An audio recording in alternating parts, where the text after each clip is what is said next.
Questions? Anybody got any questions on anything?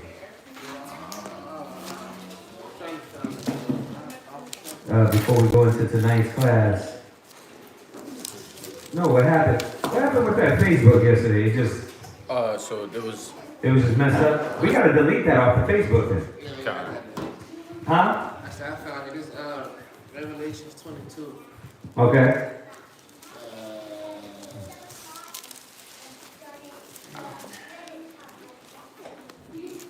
Revelation 22 and 2. Revelation 22 and 2. Mm-hmm. So my question was, it was, so can I read it, man? Actually, Go ahead. Revelation chapter 22, verse 2. bring it out. In the midst of the street of it, and on either side of the river, was there the tree of life, which bare 12 manner of fruits, and yielded her fruit every month. And the leaves of the tree were for the healing of the nations. So my question was asking was the 12 manner of fruits from this tree of life, is that symbolic for the 12 tribes of Israel? And when it says the leaves of the tree were for the healing of the nations, does the leaves represent like you know how like us basically? To keep it simple, yes. Instead of getting too deep, yeah, you're correct. So, but why? Because we're going to teach the nations, right? Go to Isaiah, the 2nd chapter. God. Go to Isaiah 2 and 1. God. Go ahead. Isaiah chapter 2 and verse 1. The word that Isaiah, the son of Amos, concerning Judah and Jerusalem. Right. And it shall come to pass in the last days that in the mountain of the Lord's house shall be established in the top of the mountains, and shall be exalted above the hills, and all nations shall flow unto it. So, what's going to be the healing for the nations?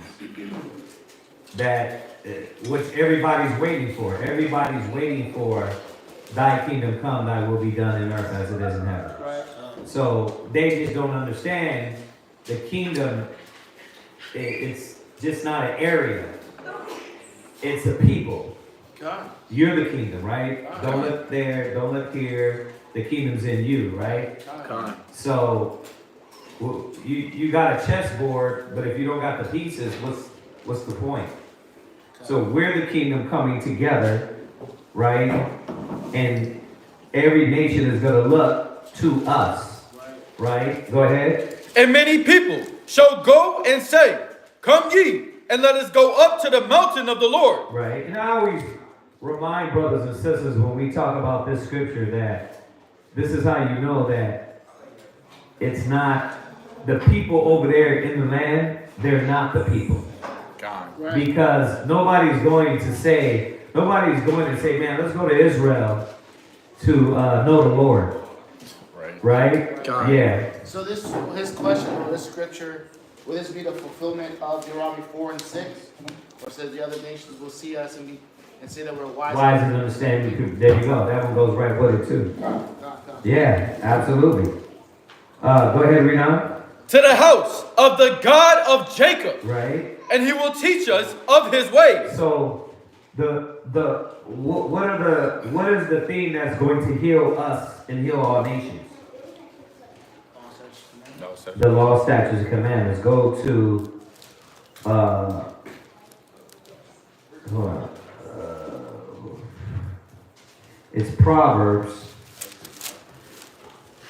Go to Proverbs. Do 11 and 30, and then we'll go over to 3 and 18. God. Go ahead. Proverbs chapter 11 and verse 30. The fruit of the righteous is a tree of life. The fruit of the righteous is a tree of life. So what that tree, right? The leaves that are going to be the healing to Israel. to the world. What is that? Righteousness.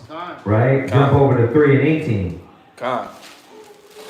Proverbs chapter 3 and verse 18. Go ahead. She is a tree of She life. is a what? A tree of life. She is talking about wisdom. Con. The word, which we know as the Holy Spirit, right? Con. Remember, don't get caught up. Not that the Holy Spirit is a woman. Remember, you can't anthropomorphize the Spirit of the Lord, right? It's not physical. It's like not human. So when they speak of it, you hear he and she, because it's this relating to how we're supposed to desire her or wisdom as a woman. So don't let cats get you caught up into that. The Holy Spirit is a woman, right? When you technically look at it, you can't take the Spirit of the Lord and make it carnal flesh, right? Right. It doesn't work like that. Right. So just to be clear on that. So read it again. She is a tree of life. So the wisdom, the word, the knowledge is the fruit of righteousness. It's a tree of life. Go ahead. To them that lay hold upon her. Right. So go back, just under his Revelations question, go back to Isaiah 2. Con. Go ahead. Isaiah 2 and verse 3. And many people shall go and say, Come ye, and let us go up to the mountain of the Lord, to the house of the God of Jacob, and he will teach us of his ways. See? Why?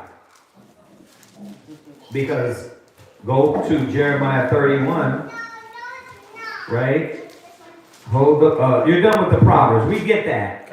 That the tree of life is referring to is not a tree. It's the wisdom and knowledge that the Most High has given us, the law. The law is a tree of life, right? So, I say go where? Jeremiah 31. Jeremiah 31 and just jump straight to the point. The law is Jeremiah 31 and you know the other one's in Hebrews too. It's basically saying the same thing.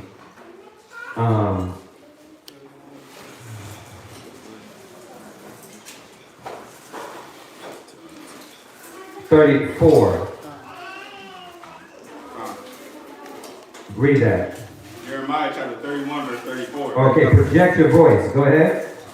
And they shall teach no more every man his neighbor, Right. and every man his brother, saying, Know the Lord, Go ahead. for they shall all know me. Right. So the law is going to be in us. Right? Where's that verse at? It's right above it. Right above it? Right above it. Yep. Verse 33. Sorry. Verse 33. Uh-huh. But this shall be the covenant that I will make with the house of Israel. Right. After those days. With the house of Israel. Now, remember, the earth is going to benefit off of this when the sons of God are in the land. Right? When they're in the land, the earth is going to benefit. All nations are going to benefit from it. So a lot of people think that all nations are going to be Thanos snapped. That's not going to happen. All nations are going to go into captivity and then be Thanos snapped. That's not going to happen. Like, it's not just going to be an earth filled with Hebrew Israelites. Right? The Most High made all nations, and everybody's going to submit to the will of the Father. Right? The only thing is this. If people get all out of whack, is that right now, the job is to get the sons. It says the whole earth waited for the manifestation of the sons of God. So you're like, well, if everybody's going to come back, why are we teaching the nations? Well, because if we're reading Revelations, his question, and we're reading Isaiah 2, it's telling us that they're going to come up to us. They're going to go to the sons of God. So when it says the whole earth waited for the manifestation of the sons of God in Romans 8, he's telling us that we got to step up first, then all nations are going to follow. And we know how they're going to follow. A lot of them got to be destroyed. some of them will grab the skirt of him that is a Jew and say, I believe, right? God. But a lot of them is going to do what? Reject. Right. Because they're not going to believe it. They're not going to see it. They don't want it to have no ninja rule them. Right? God. So all nations are going to benefit from the sons of God being righteous. So read on. I will put my law in their inward parts. So remember, we just read in Proverbs that the law was the tree of life. God. That the fruit of righteousness was the tree of life. So what's going to be in us? The tree of life. And what did it say back in Revelation? Go there. That all nations shall do what? Back to his question. Go ahead. In the midst of the street of it, This is in the midst of Jerusalem, right? Go ahead. and on either side of the river, Right? was there the tree of life, Right? which bare 12 manner of fruits, Right? and yielding her fruit every month. Right. And that's just talking about, see, I'm not going to go into that depthness, but I'll keep you simple. The knowledge is going to come from us, right? God. That's what we're reading. That's what we're always reading. The law is going to be in us, and it's telling us in Isaiah 2. You're good with that. The point of going to Jeremiah was to establish that we're not going to teach each other no more. We're going to go teach the nations. In us, there's not going to be no second questioning, second guessing. It's going to be a natural thing, like you go to the bathroom. A natural thing to be righteous, right? God. To know the laws of the Most High. What's that? But this precept go with it. Psalms chapter 51 verse 13. Okay, go ahead, put it. Psalms chapter 51 and verse 13. Then will I teach transgressors thy ways, and sinners shall be converted unto thee. Mm-hmm. Yeah, absolutely. That goes right with it. Because, David himself was saying it wasn't until he, right, submitted, committed, and then in that he was going to be able to teach the transgressors, which is what we're talking about. We're not going to be able to teach the nations till we get right? God. All right, so go back to Isaiah 2. Let's finish it up there. God. Uh-huh. And he will teach us of his ways. He will do what? Teach us of his ways. So we're going to teach the nations. They're going to reap the benefits. They're going to follow. They're going to serve the laws. God. They're going to submit to the Most High. That's right. So it's not that, see, people get caught up and start going at the nations, and we know they're not the sons of God. Right. But the whole earth is going to submit to the Father. God. Every knee shall bow, every tongue shall confess. It's just the order of things. We've been left out of our promise and tried to be kicked out of our promise so much, right? Right. What happens? The Most High said, go to the sons, right? It's not meet to take the children's bread and cast it to the dogs. Right. So they want to leave us out when it's actually our gift. Right. And that's not the that's not the right way to do it. It's got to go through, it's not the order, right? Just like we can't go to the Father, Right. but by Christ, God. the same thing. They're not gonna get what they want. Everybody wants peace in the world. It's not gonna happen till the sons of God fall into their position. That's on us, right? God. And give me that one, Hakawada, Romans 8. Go ahead, read on. And we will walk in his way. We will do what? It's like we will walk in his path. Right. We will walk. They're gonna follow you. You already got it? Go ahead. Right. Hold it though. Read. For out of Zion shall go forth the law. There you go. So that they're gonna benefit from us. And obviously, if they don't follow what it says in Isaiah 60, that if the ones that do not bow, they're gonna perish. God. They're gonna be destroyed. So this is how we know that the land over there that they have is ours, and the sons of God is not in their land. Go ahead. And the word of the Lord from Jerusalem. Shemaiah needs to sit there. And the word of the what? And the word of the Lord from And Jerusalem. the word of the Lord from Jerusalem. Is the word of the Lord coming from Jerusalem? No. You got some pale pig over there, you know, talking about he's building and destroying and creating the way he wants to. He ain't worried about the laws of the Most High. He's not worried about righteousness. And from that, check this out. This even more. From that location right now, can they get the earth right from Israel? The earth. See, that's how you know they're not the sons of God. It wasn't only until the sons of God entered their land that the earth was going to get in order. They can't even get these Arabs out of their land. Right? Or the land, excuse me. Right? So it definitely ain't them. It's definitely not them. So where are we at? Finish that.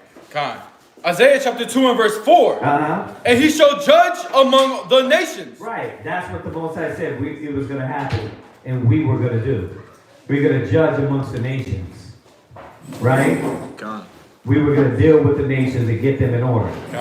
Right. Then you go to Isaiah 60 to expound on that. But go to Romans 8 and 19. 19. Read that. Romans chapter 8 and verse 19. Just on his question about the leaves being for the nations and what are the leaves? We're in its basic form.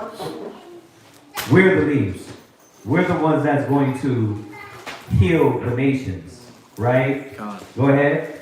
For the earnest expectation of the creature waiting for the manifestation of the sons of God. The cockroaches. The sons of God. No. What I'm saying is the earnest expectation of the creature. Right. The ants, the cockroaches, the air, the everything that is mourning because the wicked is ruling. The earth in the basic creatures of the earth are waiting for the sons of God.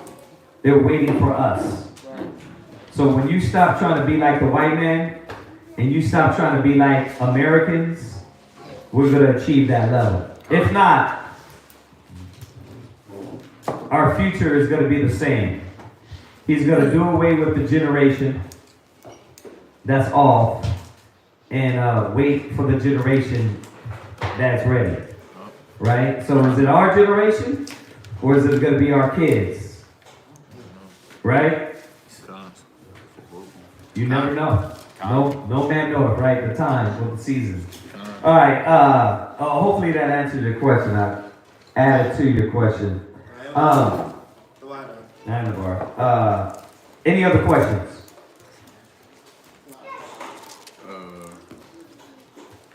Any other questions real quick?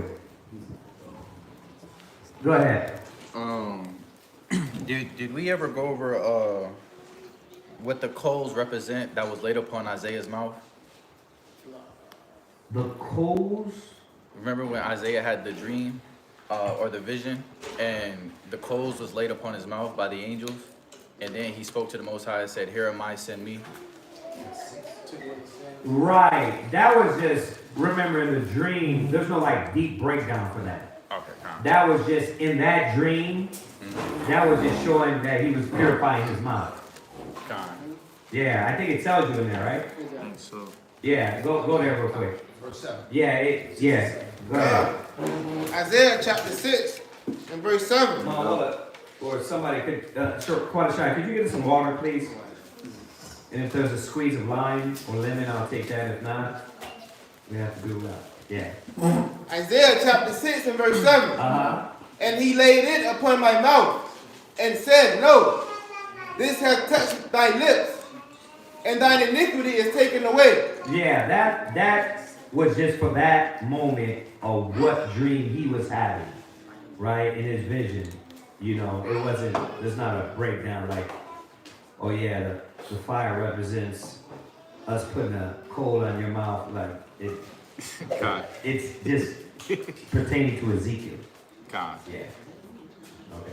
All right. So we wanted Tay to be here for this class, so we're gonna probably put that one we're gonna put that one on hold and just touch over. Let's touch over that. I was talking about it yesterday.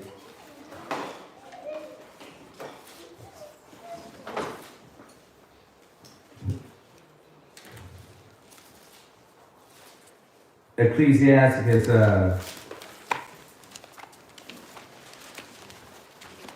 26.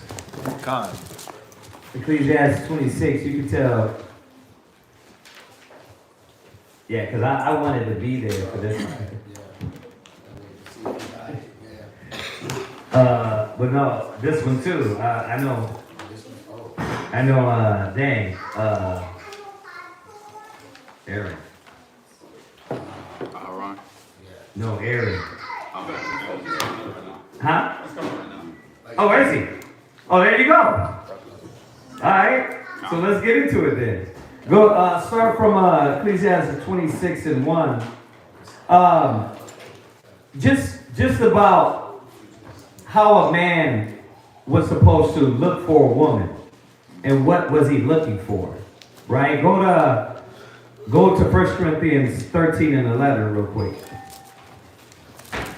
Con.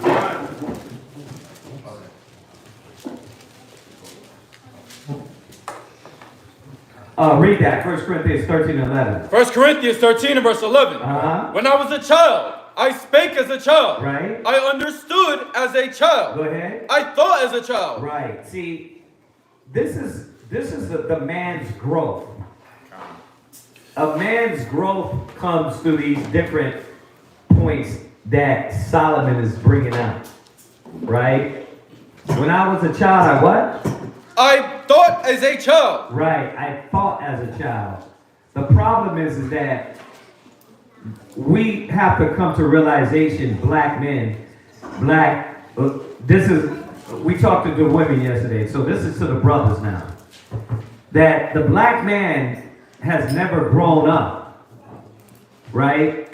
That's why, and when I mean like, okay, we play basketball, you're like, well, you play basketball. No, I'm talking about spiritually. Well, you get on the sticks, you hit the sticks, you hit Ghost Recon. But we're talking about what? Spiritually, mentally, thinking, the way you think, right? Like thinking, the problem is men, nobody taught the man to step up and actually think like a man. Like who raised you? Right? Who actually sat down and politic with you and actually told you about a woman, about yourself? You know, I was telling my rib when I was a kid, you know, and I was in the bathtub, and you finally start to recognize your body, right? I didn't have that talk with nobody. You know, like, hey, this is your body. Nobody touches you, no male, no female, and you don't touch yourself either. Right. Nobody had that talk. Nope. Who raised us? You were left to chance. Right? So our thinking wasn't formulated no way spiritual. So we have to understand what is it to put away childish things. We think like the guy that raised us, which is Massa. Right? And what did he say? Go to Isaiah 5, right?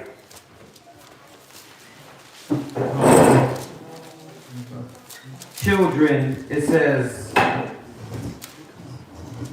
oppressors, right? I think it's 5.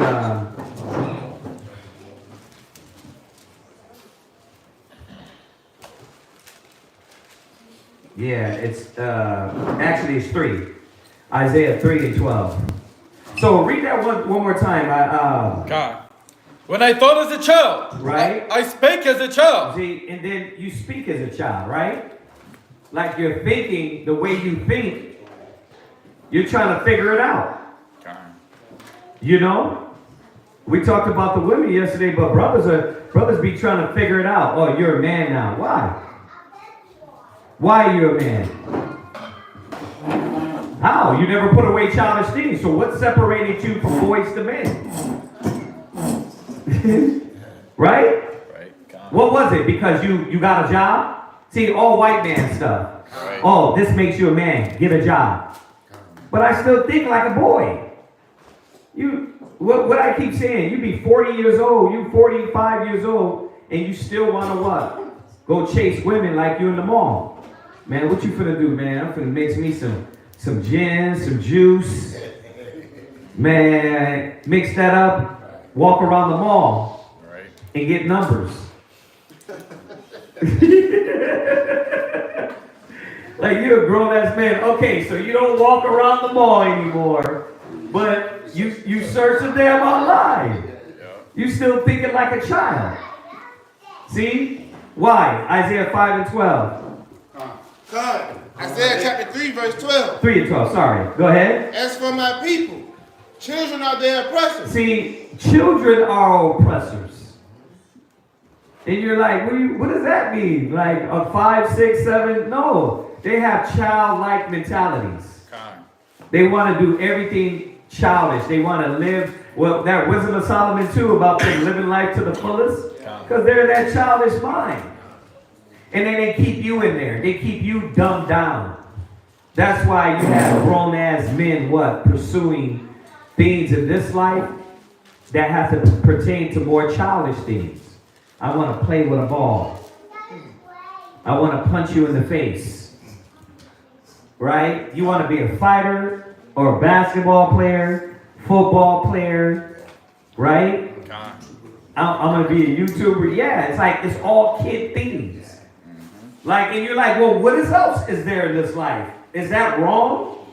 No, you're not understanding that the problem is that your master raised you in a childish mentality, and we're trying to now step into this manhood, and we don't comprehend it because we never were taught that. Con. So we're still doing the childish things, speaking like a child. Nobody taught us, man, how to talk. You know who taught you how to talk? The bro. Why do you use bro? Bruh. Because Chad taught you that. And Chad mingled it up. You took it over. You owned it, right? And it's like, bruh. Yeah. Con. You didn't make this up. It was baggy jeans, it was skinny, now it's back to baggy. They made the clothing for you. Con. Your master told you what to wear. And you did it. Right? Con. And you did it. But they didn't tell us how to become a man. They didn't tell us how to become a man, because what is a man according to the world? Credit score, what else? Money, what else? How many women you can get? How many women you can get, what else? Your own crib, that's a man, what else? Status. What? How much jewelry you got? Like, How much? How much diamond jewelry you got? Gold jewelry. And you know what? When you still got cats thinking that shit too, right there, right? Like, man, look, nigga, look at me. God. Right? God. And that makes a man. God. And your whole persona is built on. Have anybody seen the Cable Guy? God. The Cable Guy. What did he do? He what? Everything he saw on TV. He mimicked everything he saw on TV. Tell me that's a man. And we went to the street and we lined up 5 to 7 black men. I guarantee you, out of 7 of them, they all have dreads. Not because they want to be like Solomon. God. So don't hit me with that. What's wrong with dreads? Because they want to be like Lil Wayne. Lil Wayne got it, and everybody else got it. Young Thug got, no, that's a duplicate of Lil Wayne. They're all duplicates of Lil Wayne. He started that whole thing. Everybody started doing it. Because they're mimics. Right? They want to be, they don't know what a man is, so they're going to follow the best, closest thing which is through finances, which is through wealth, which is he's buff, right? And then all these niggas is what? Faggots. Right. They're faggots. They're molesters. They got molested, right? You got to think about this. So, is that a man? So why do we hold on to things like that? You see? So you got to like as I'm saying this, I had to rethink like all the antics that the world taught me and have to go right back in the Bible and undo all of that. That's what a man can do. But a boy never wants to see himself. He doesn't put away childish things. Right? So read that, Isaiah 3:12 again. Who got it? As for my people, children are their oppressors. Children are oppressors, man. They're big ass kids, and they want you to be a big kid, 30-year-old virgin that whacks off to anime, and because you what? You rather whack off than do what? Do it the spiritual way. Deal with a woman. Deal with responsibilities. You never grew up. Every time you took out the trash, you resented that. Every time you fixed your bed, you resented that. You didn't see manhood in that. That's what kids do. If I'm lying, I am dying. That's what kids do. They don't see the value in, damn, he got me cleaning this, cleaning that. They don't see the value in that. So mentally, we are still like Massa. Okay, you're done with that. Go back to 13 and 11. Go ahead. When I was a child, I spake as a child. So where did you learn to speak from? I know you're like, this is crazy. Like, what are you talking about, huh? Where did you learn to speak from? Who did you adapt? Who did you mimic? Who do you want to be like? Look at these cats. Go ahead. It was movies coming out. Kane and O-Dog, Menace to Society, right? Everybody. But you're not from Cali. How? Right. You from the suburbs. Right. You from the suburbs. Both your parents got good jobs, but now you want to be Scarface. Right. Because that's what a man is. Yeah. A man is a drug dealer. A man is a thug. His parents is And that's what the white man told you to do. You got it from all of their media. Yeah. Their media, they put it in your mind that that's what a man is. Right. So you don't know how to talk. You learn. You can't even really communicate. My 7-year-old son can communicate. What Padazab said, his boy can communicate better than a 15-year-old, and he's 3. Why? Because trained up a little different. But you got a lot of brothers that haven't grown up to know how to communicate, engage. Because we didn't learn that. The truth is remaking us. This word is remaking us. Oh, hold that, go to Proverbs. Proverbs 12 and 8. 12 and 8. It was in my head, I just wanted Okay, all right, there you go then. There you go. What you got? What's up? I was just gonna say, I wanted to be like my big brother, my older brother. You will learn from your older brother. And that's the thing, like I'm teaching Mawala that Shemaiwan is watching him. I'm teaching Asai,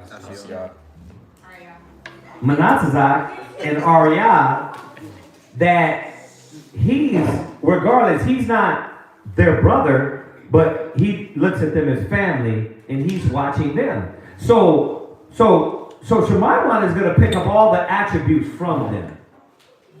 You know what I mean? Just like Lakad's kids. They're going to pick up they're going to act like each other acts.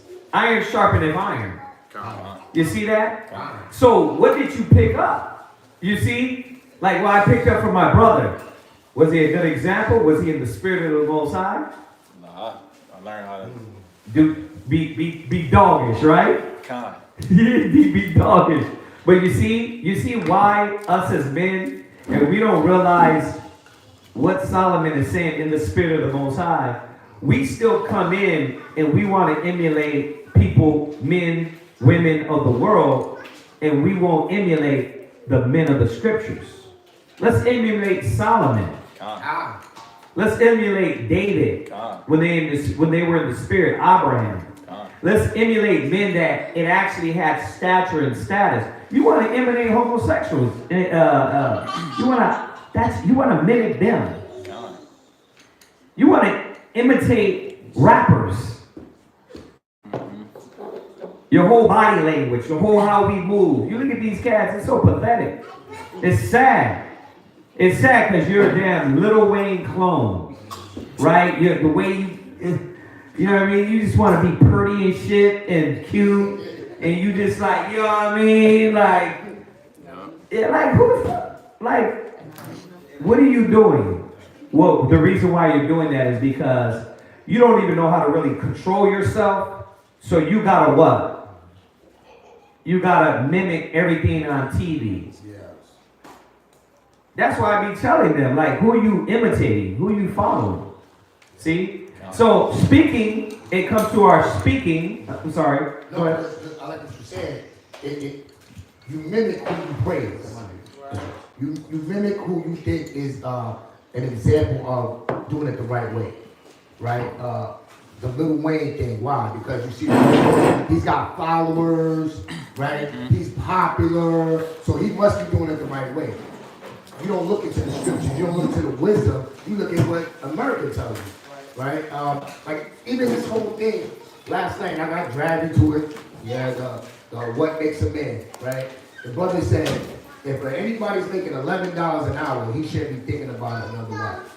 I was like, and this is a brother supposed to be in the truth. I'm like, well, where does it say money is the measurement of what makes a man? The scriptures say Yahweh was rich and made it so poor for our sakes. Right? You got so many scriptures. We will be measured by our manhood based on our bank account. Well, here in America, is where they told you that, oh, you own. What about the brothers doing it the legal way? How about, yes, he's making $11 an hour, but he's free. Right? He's making $11 an hour. He knows who he is. He didn't lose himself. He didn't go to a PWI and now he's looking for a Karen to marry. Right? Now he's disconnected from his people, but he makes 6 figures though. Right. See, they got it so backwards, like, okay, they're going to destroy us on so many different levels. That's what Psalms 83 told us. It was crafty counsel, so they had me either thinking he was a super thug, like Lil Wayne, or he was just a square up Tom, like the Boondocks guy. Mm-hmm. But we don't really see how none of that was what the Most High intended for us. That wasn't our measuring stick. Read that Proverbs 12 and 8. Yeah. Proverbs chapter 12 and verse 8. A man shall be commended according to his wisdom. So what wisdom are we using? See, well, Master, your leader, right, was your example. Right? And he told you it was money, it was finances, it was your guns, it was your chin, it was these, if you want these, right? That's what he told you. That's not a man. A man is committed according to wisdom. And then you're saying, yeah, what wisdom though? What wisdom makes you a man? Is it the wisdom of the PhD? Right? Is it the wisdom that I graduated college? Is it the wisdom that I graduated the streets? Because in every arena, you got cats that think they're what? I'm a man. Ain't nobody gonna tell me. I'll put you to sleep. Anybody can put you to sleep. Anybody, if they really want it, can go get their degree. That doesn't make you a man. See, the wisdom of the Most High makes us men. And right now, as a man, we have to realize this. That you can go, let go of the Proverbs, go back to Corinthians. Let's finish that up. When I was a child, I spake as a child. See, you got to watch and say, what are you trying to sound like? Who are you trying to sound like? Who are you trying to talk like? Are you trying to speak the oracles of the Most High, or are you trying to emulate people in the world? Go ahead. I understood as a child. Your understanding, your comprehension. Why can't you comprehend to the level that's needed? Why you walking around like you slow? See, this is all the men. This is the black, Hispanic, and Native American man. He fucking just slow as hell. You 30-some years old and don't get it. You 40-some years old and you don't get it. Right? Because what formulates our understanding? What we think on, what we meditate on, what we put in our mind, what we meditate on in our conscience. And what are you meditating on? Let's be real. What is the man meditating on? Everything Master told him. You got to get your money right. You got to get your car right. You got to get your hoe right. You got to get this right. Right? That's what we were told. So we speak like children. We think like children.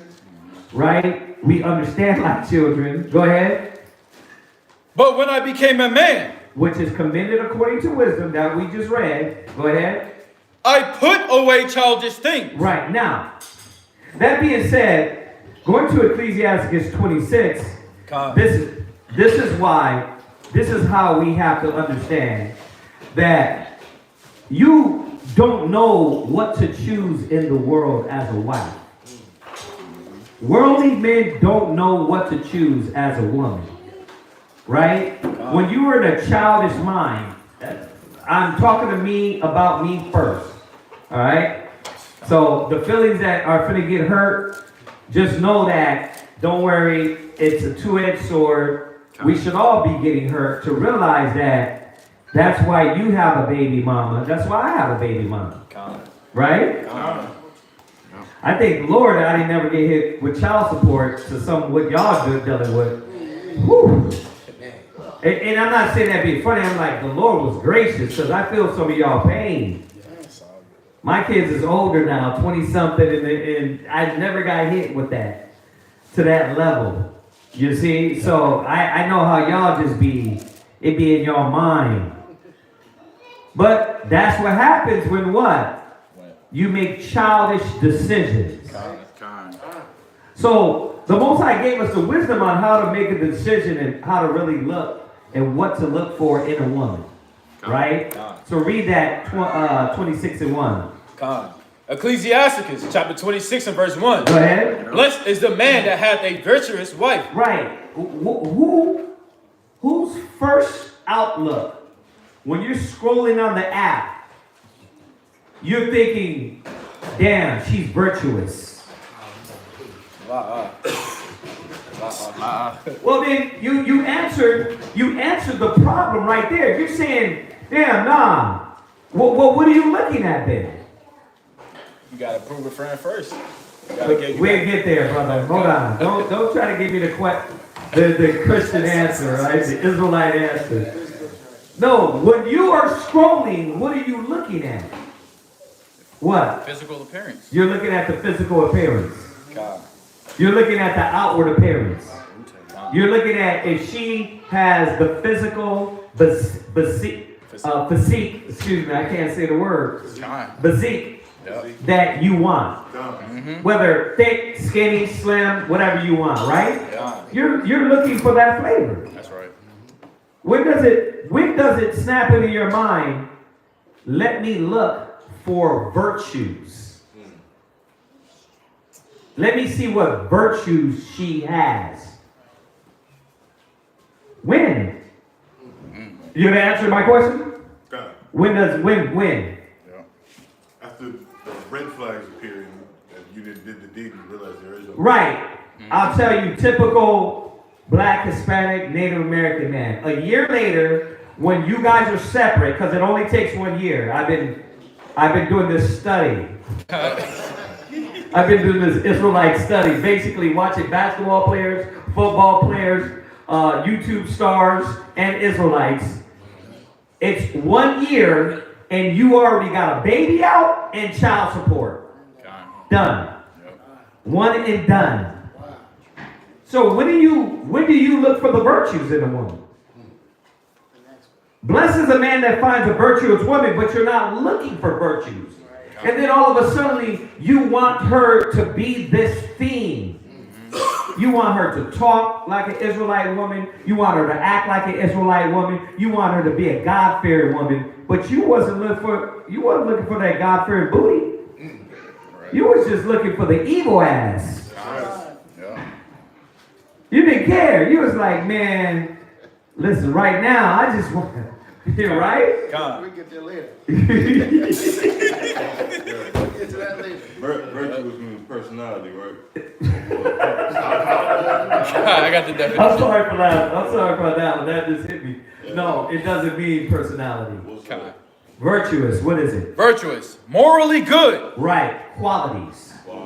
These are qualities in the individual that there's no way you can see those qualities in an act. There's no way you can see those qualities in this woman until you actually get to know somebody. And getting to know somebody doesn't mean I want to get in her drawers. Because then you miss the point of finding virtues in someone. You don't know their virtues. We were talking about gifts the other day. You've been in the truth 5 or 6 years, and you're like, I still don't know what my gift is.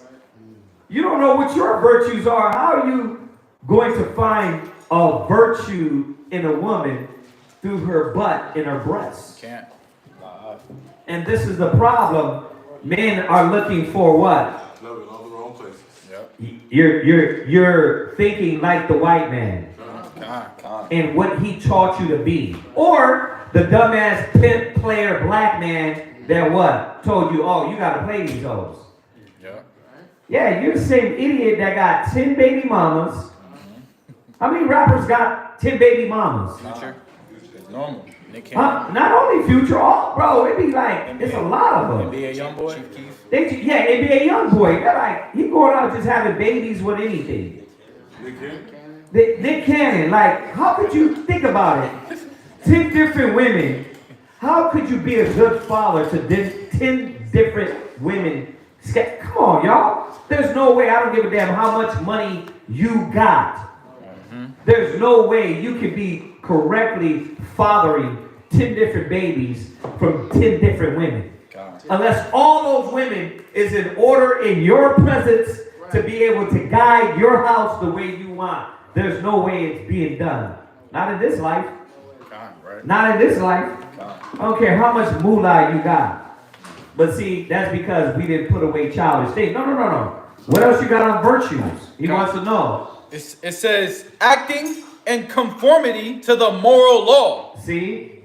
Acting in conformity. Now, give me some more. I need some more than that. That's going to go in depth so we can give him the understanding of what does it mean to find virtues. So, you know what? That was the perfect one starting us off. Because are you worried about if this woman serves the Most High? Now, how many of y'all lied to women? Raise your hand. How many of you lied to a woman before? Right? Why'd you lie? Come on now. Why'd you lie? Because I didn't want to lose it. You didn't want to lose her? Why'd you lie before you got with her? Why'd you lie? I was taught. Like, you tell them what they want to hear. Yeah, tell them what they want to hear. Right. Why'd you lie? Because I didn't love her. You didn't love her. Why'd you lie? Why? To get what I wanted. To get what you wanted, right? So, why is it we don't understand that they lie too? Hell yeah. Why we don't get that a woman, even if you see her on Hebrew meats and she has a head cover, that the only way for you to really see the virtues in this woman is for you to make sure you're looking for the virtues in the woman. Which is what? It said what? Acting in conformity to the moral law. See, why are you looking? The funny thing is, has not social media, this is what I was talking to the brother about, has not social media made it so easy for us to see what type of woman is what? God. All you gotta do is go through her feed. You will know if she's the loudest, she's the hoish, she's the disrespectfulness. But you're going through all that and you still saying like, look, being dingling can change all that. I can change her. That's your problem. God. That's why it's a blessing to find a virtuous woman. God. You keep getting with hoes and try. Like, I just don't get it. I just don't understand. You don't understand that you reap what you sow. God. What you look for is what you're gonna get. That's right. Look for the devil. You look for that evil poontang, you're gonna get some evil poontang. That's right. God. Because you are most likely what? Evil. Wicked. You are evil too. Wicked. Like, brothers overcomplicate this. You're pulling to you what you desire. Right. And then when you get what you desire, you act like you're strange about it. You pick this hoe off the street and act like, oh, you know what? I don't know what happened. She ran game on you. Like you ran game on her. Right? But if you would have paused, you would have sat back and did what the scripture says, that look for the virtues in the woman. Like the brother asked the perfect question. Because how many of us know what a virtuous woman is in the world? You get it now. You're learning now. But even knowing now, did you go for a virtuous woman? Huh? You talking to the young girl? God. Did you lay with her yet? Right. Because you're looking for the virtues. You don't want to end up baby daddy number what? I don't want to go against the father. And that's what's going to hold you back in the first place. Keeping the laws and saying, I don't want to be a fornicator in the flesh. The Most High said he will destroy. Boom. So now when you're talking to her, what is it about? Is it like you used to talk to women in the past? You know what I'm saying? You know what I mean? No, hold on. Who got that, you always talking to a red voice. Yeah. I know somebody like that. That's Bring it out. Go ahead, Dennis. Yeah. Go ahead. Hit him. Yeah, right?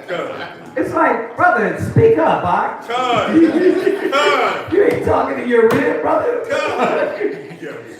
Okay. Think about it. Or even our speech. Let's go back to, like, when I was a child, I spake as a child. That's right. Why do you move in that mode?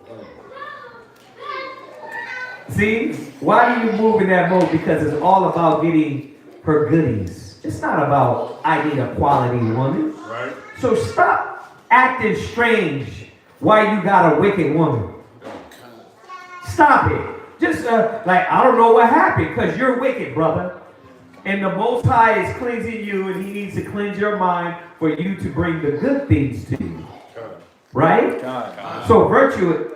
What else you got? What you got, Ariana? This is a psychological virtue. Okay, let him, and then I'm gonna let you. Go ahead. And it says, a virtuous person is someone who is kind across many situations over a lifetime, because that is her character, and not because she wants to maximize utility or gain favors or simply do her duty. Okay, say it one more time. Someone who is kind across many situations. Someone is kind or what? Kind. Someone is kind. Go ahead. Across many situations. Someone that is kind across many. Okay, go ahead. Over a lifetime. Because that is her character. So this woman is kind. And not because she wants to maximize utility or gain favors. Not because she wants to get things or be a man pleaser, right? Or to gain, but because this is part of her character, a virtuous woman. Like, think about that. What? You're like, it goes back to what you were saying, Aaron. You're like, well, who the hell's out there like that? Well, that's the point. We're going to get to this point. See, if you don't think like that in the beginning, then you will have 10 baby mamas.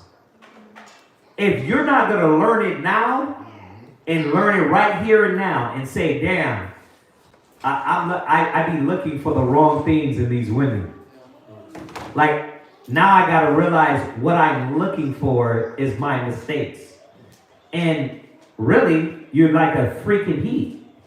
A dog without warning. the appetite for sex means so horny. Right? God. That's all you're looking for. Huh? Nobody knows that song? But old people? God. Look, everybody's young? Good. So it came out like I was poetic, huh? That's a whole rap song, yo. But that's how it be. You're a freaking heat. And you're just what? Your little red thing poking out and you want to what? Pokemon. Right? And then you want to sit around. What's up with you, man? Man, let me tell you. Put your R&B music on, put your jazz on, and you just go into some quasars. And I'm looking at you, I'm looking at me, I'm looking at we look at each other, and we gotta realize that it's our fault as men. That's why the knowledge is here. Like he walks us ABC through this. All right, what you got, Ariana? Starts off with the synonyms. It says honest, courageous, compassion. Honest. When you sit with a woman, are you looking to see if she's honest? You got any friends? Yeah, I got friends. Well, how many of them are you kidding? You ain't asking those questions. Why? Because you're so thirsty, you don't stick your dick in gonorrhea and hepatitis and herpes and AIDS. You're like, bruh, I can't ask you those questions because I'm a freak in heat. So when you get with these women, you're not looking for what? Honesty. You're not looking for honesty. Right? Yeah. I mean, you can ask those questions, but people be lying. Yeah. But that's the point. That's why the scriptures say, try the spirit by the spirit. And if you ain't in the spirit, you ain't going to know they lying. And you're going to be dumb as hell. Not you, but us as men. We're going to be dumb as hell to what? Well, she lied to me, though. That situation happened to me like that in the far recent. And she ran the game. I'm going to come to class. I'm going to submit. I'm going to do this. And then right when it happened, we laid together. What happened? I'm like, what? True. But guess what I didn't do? I didn't blame it on her. I said, I should have known. What did I miss? It was 8 months, right? It should have been 2 years. It should have been 2 years. But the problem is what? The little red thing pokes out, and you want to what? You're thinking like, boom, let me get this movie. Are you looking for these qualities? It takes time for these qualities. Listen, if that's the case, how about this, y'all? If you're like, man, that's crazy. Let's just say this. Do not people take a while to reveal themselves? They do. How long? A year. There you go. Now we're talking a year.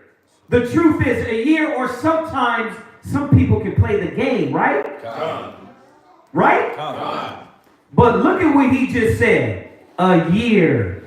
And ain't that the truth? What? I think you don't know a person and start knowing them until you actually live with them. See? Because that's a grown-up teaching right there. You don't really know a person.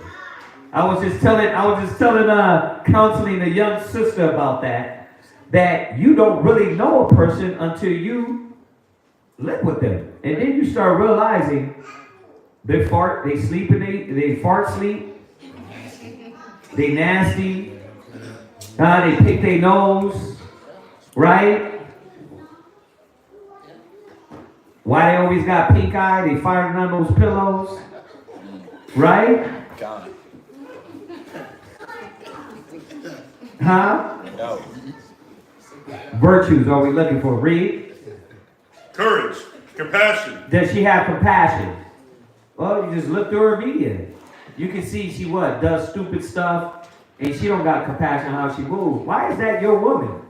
Why is that the one? Why can't you, all these women, you don't think if your spiritual eye was open, that the Most High would say, man, this guy is looking for the right thing, that the universe will bring you the right one. Even just based on you don't know the knowledge. See, but the problem is, it's never about, damn, these good qualities. It's never about that. It's never about that. You're a freak. And you're a he. You want what? Man, I've been without a woman for so long. Like, and then you start talking that dumbass talk. How long you want me to wait, Kazaki? I'm like, what the bro, I want you to wait what you want to wait. You want to wait a week? Go at it, brother. Dumb as hell. And then you end up what? Come with that. You was right, dog. Burger with fries. You was right. You get that burger with fries. Yeah, you like, it was burning and I didn't know it was burning because she was burning, brother. That's right. Like Kazakia made the rule. It should be wisdom that made the rule. The knowledge makes the rule. Not us. No, that's you. The Most High makes the rule. And common sense, a brother that's barely new, he's like a year to find and see people.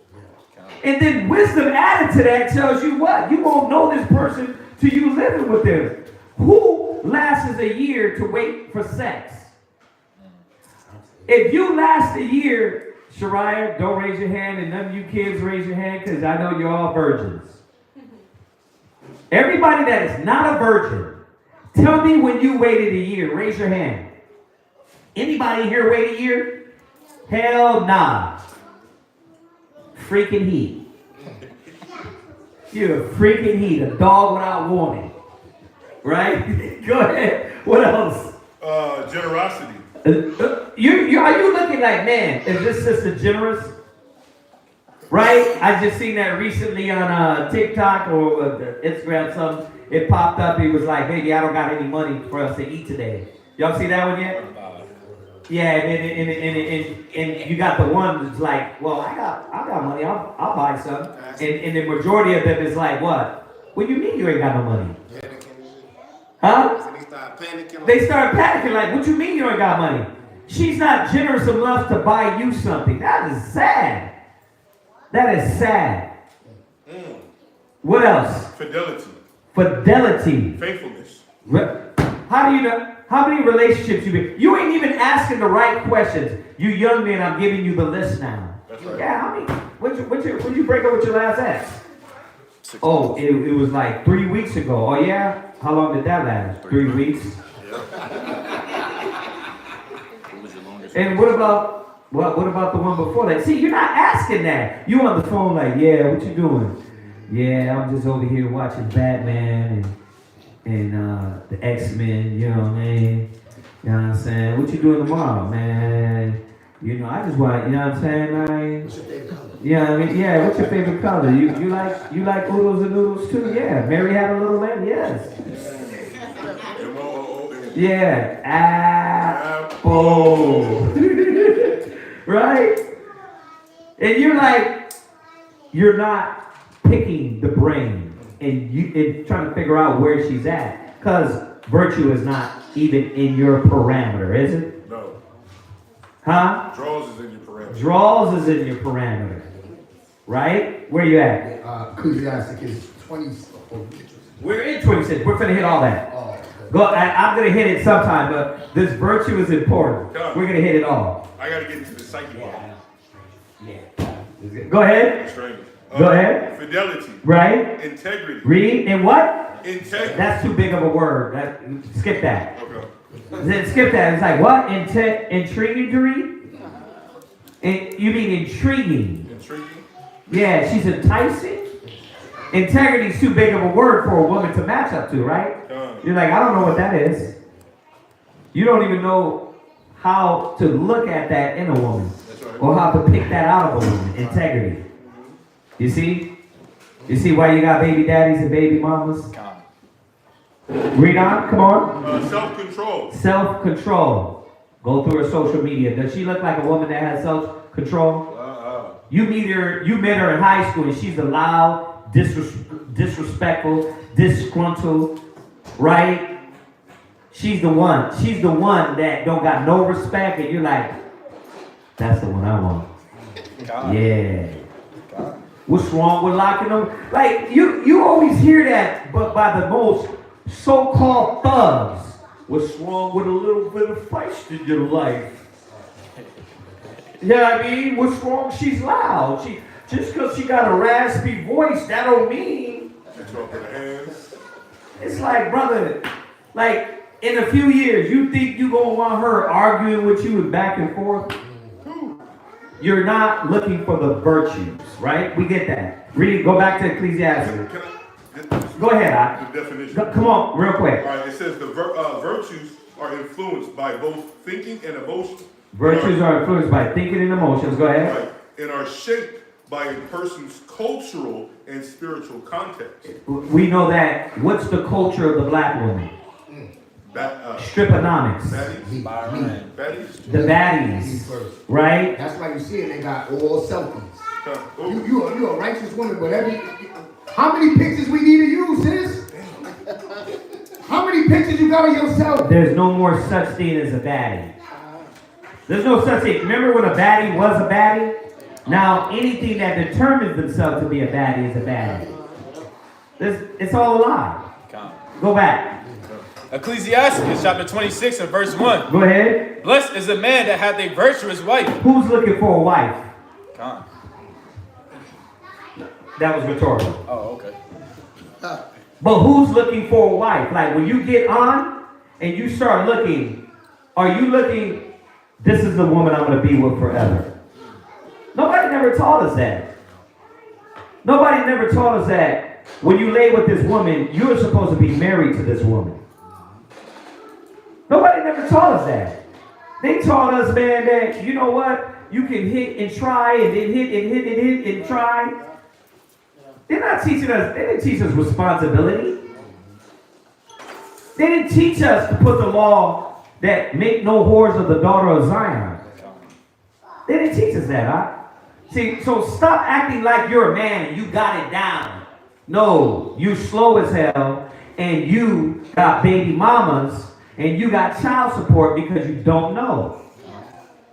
That's what you got to realize. And when you realize that and are humble and meek enough to know that, you go to Ecclesiastes 26 and you start looking for the qualities and virtues of a righteous woman. And you measure yourself up to that and say, that's what I'm supposed to be doing.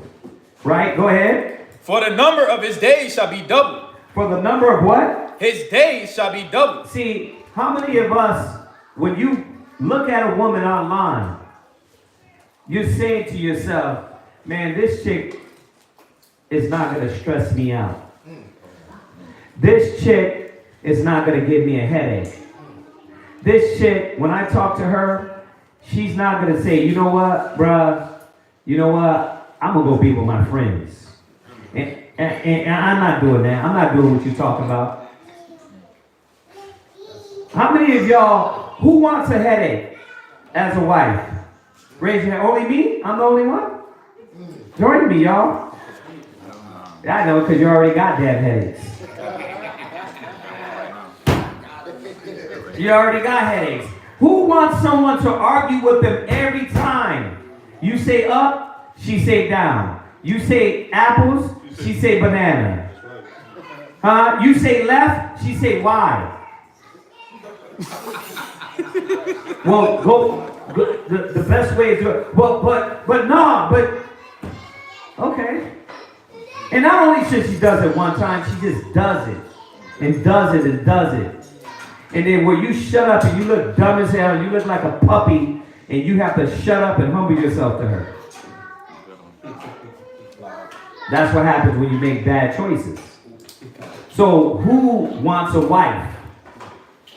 And a wife ain't dumb. That's a whole nother class.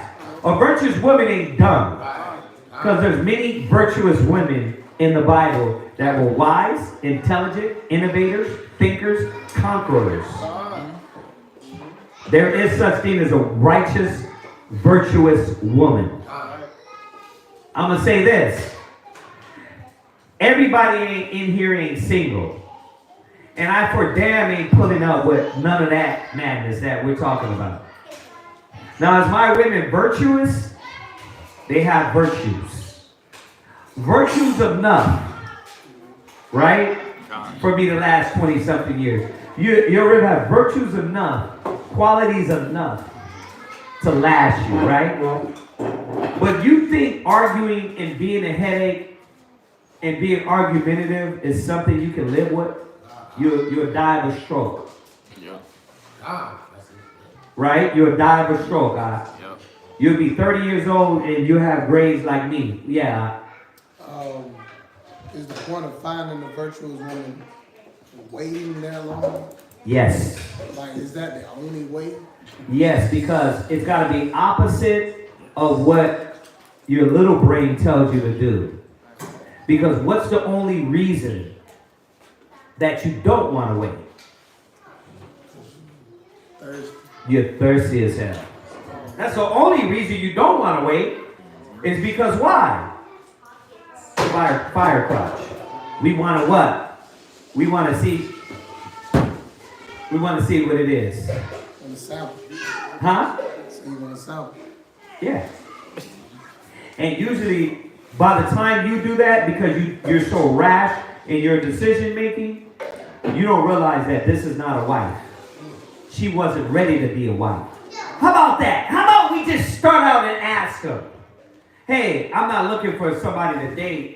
I'm not dealing with sex right now until I get married. Is that something you see in your future? Nah, I'm not. Okay, I understand that. At least you're straight up with you. Thank you. How many of you is ready to just straight out ask her why you lie to her? Because you know your intentions. You're going to fornicate. You're going to be a whoremonger. And you think the Most High don't see it. Right.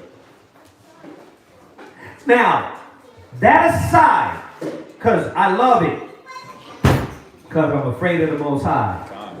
But you're not also afraid of the child support? Working 3 or 4, like, that night, when I hear of all your check getting garnished, I cry for you.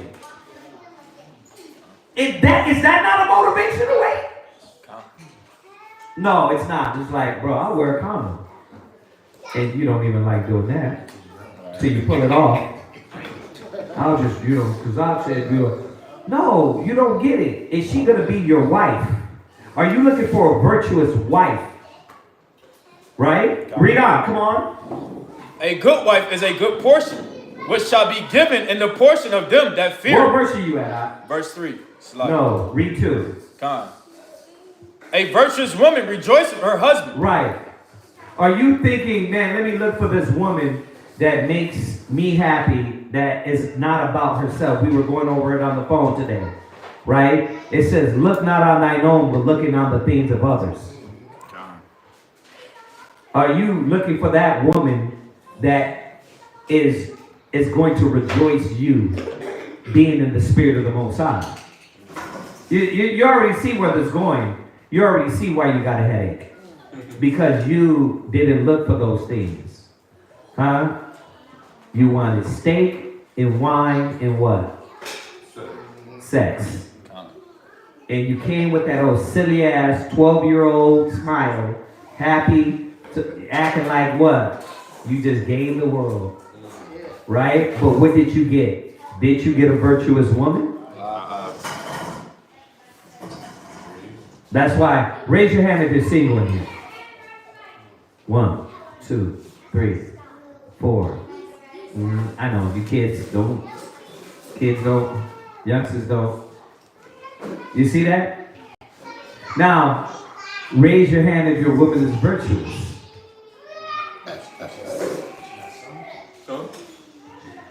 I didn't say so. I said raise your hand if your woman is virtuous. Nobody can raise their hand, right? See, that's what happens when you don't look for the good qualities in these women. You don't look for the things, and she doesn't strive to be that virtuous woman. Go ahead. And he shall fulfill the years of his life in peace. Who wants to be at peace? God. You sure? You sure you don't like arguing? Absolutely. All right. I gotta ask this because I know there's some of y'all cats come straight from the damn bottom of the barrel, which basically all of us do, right? And a lot of us like what? You like it. How many of y'all like a disrespectful woman? There you go. Speak on it, baby. Speak. Let's shave the devil on the Shabbat. Go ahead. In the world, There you go. What you like about it, huh? I don't know. I just like kind of like they get a little tensed up, and I shake them up in the bedroom. It ain't boring. Right. Talk about it. They ain't what? It ain't boring. They ain't boring. Yeah? How you feel now about it?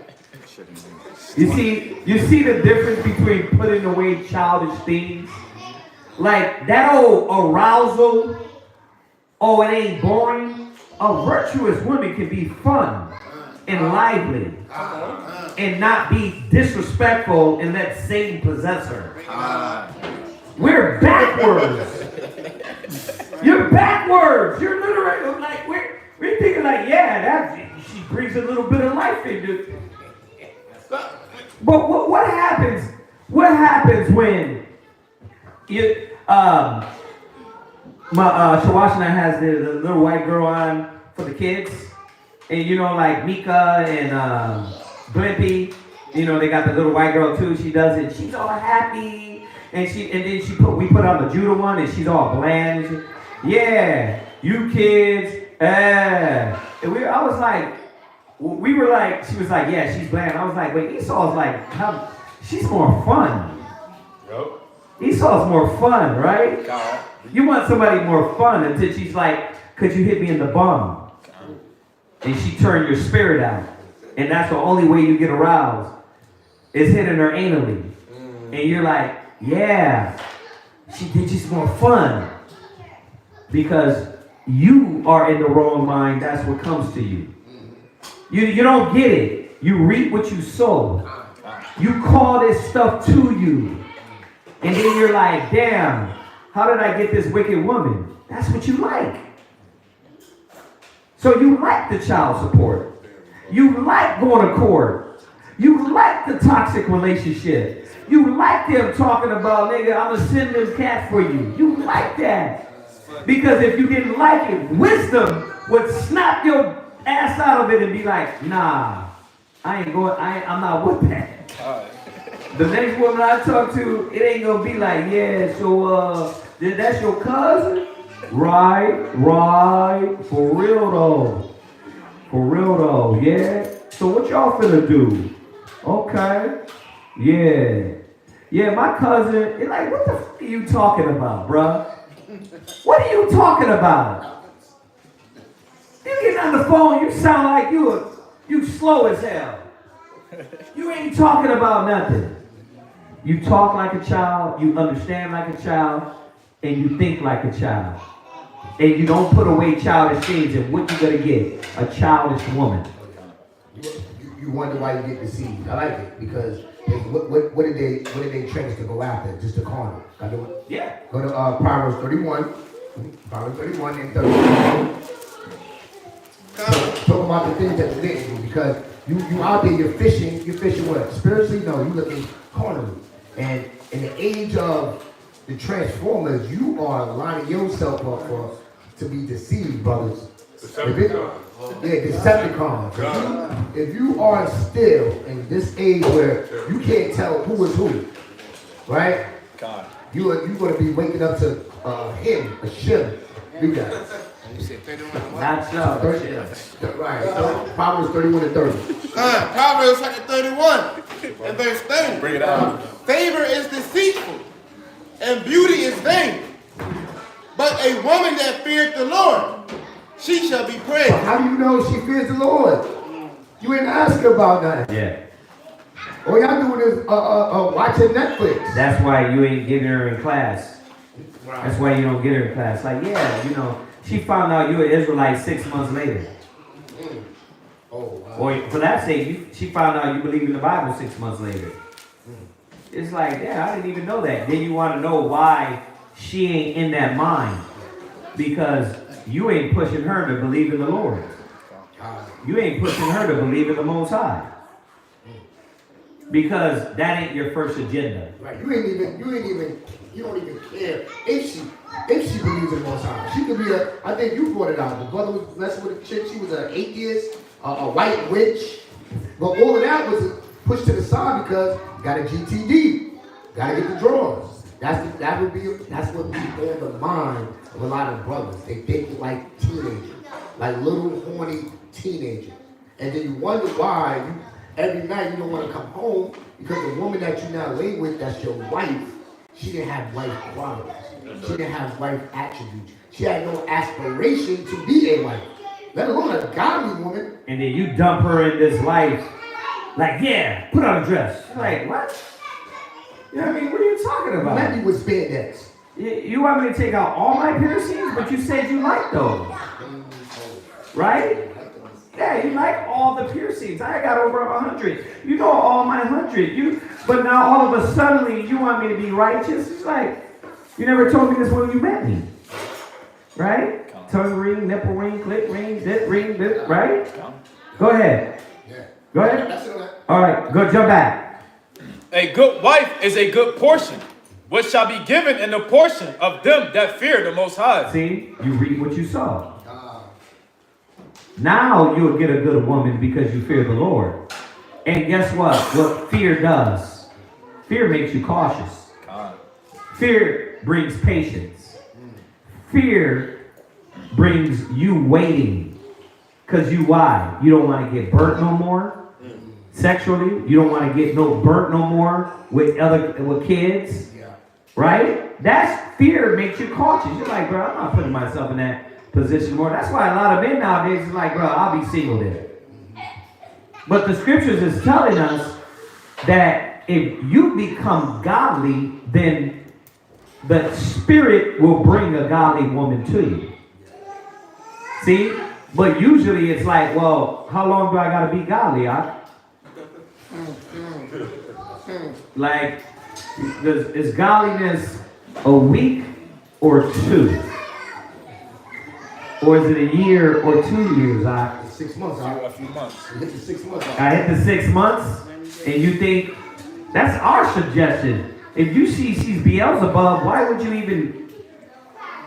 You gotta be like, nah, that sister needs more purging. Let me throw her right in class.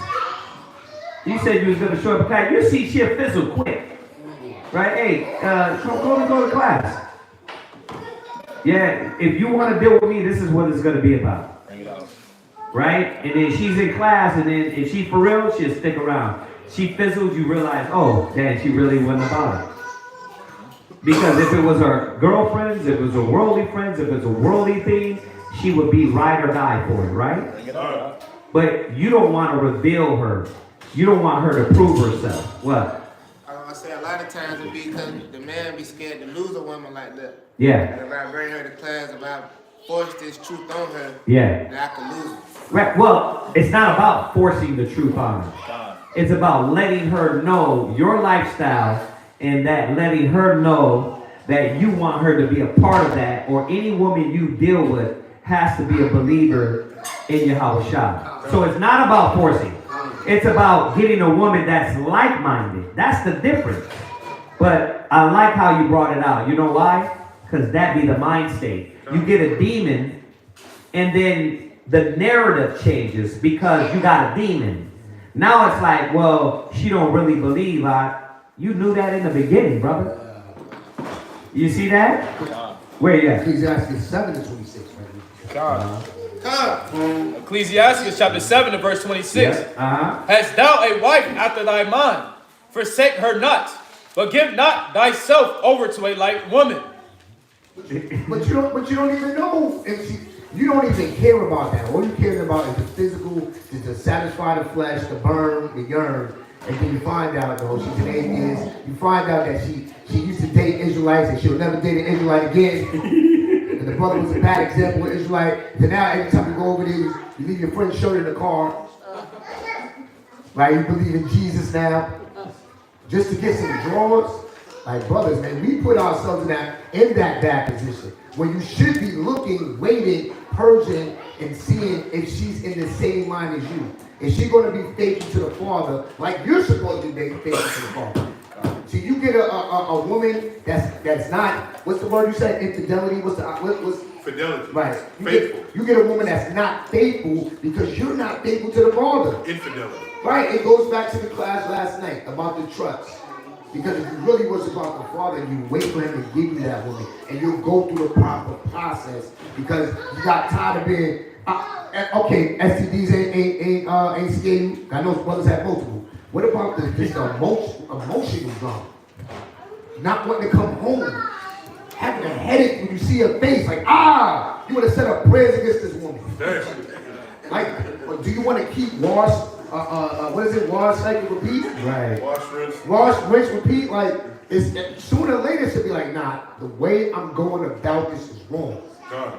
I'm bringing these women because this is what I'm doing. I got that whore-like mentality. Yeah. Whore-like to the Father, first of all. Read. And then in the pants. Read that one more time. Con. Ecclesiasticus chapter 7 and verse 26. You should be writing these down. Read. Hast thou a wife after thy mind? Are you looking for someone that is like you?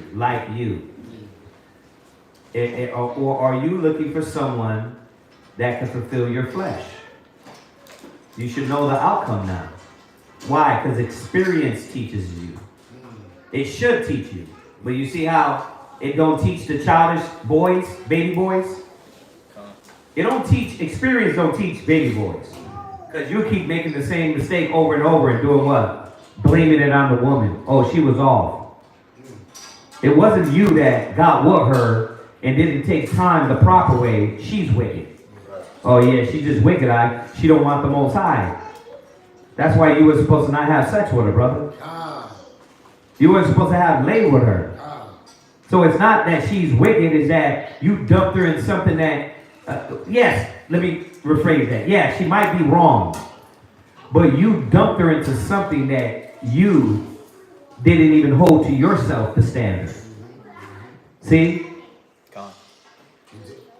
And then, go ahead. Ecclesiastes 6 and 7. Then you quit to credit her. You quit to credit her because she said Yeshua. You quit to credit her because she got a head wrap. Because she came to class maybe a couple of times. Right. So now you got a wife? Yes. Oh, she's in there, man. She been to class twice. Man, she watches y'all online. Right? And then she's at Shalom Brothers. Like, oh, damn. Okay, sis. All right. Yeah, everything's good online. And then you show up and then what happens? Huh? She starts to see what? Challenges. The battle. Things in herself. And then what happens? The Most High pulls those things, impurities out of her. And then that's where the resistance comes. See? Read that. Ecclesiasticus chapter 6 and verse 7. If thou wouldest get a friend. If you what? If thou wouldest get a friend. If you would get a friend, go ahead. Prove him first. Prove her. If you want this woman, yes, your wife is supposed to be your friend. You were supposed to prove her. I did prove her. How? When she told you, I don't like to cook, you said, cool, I can cook.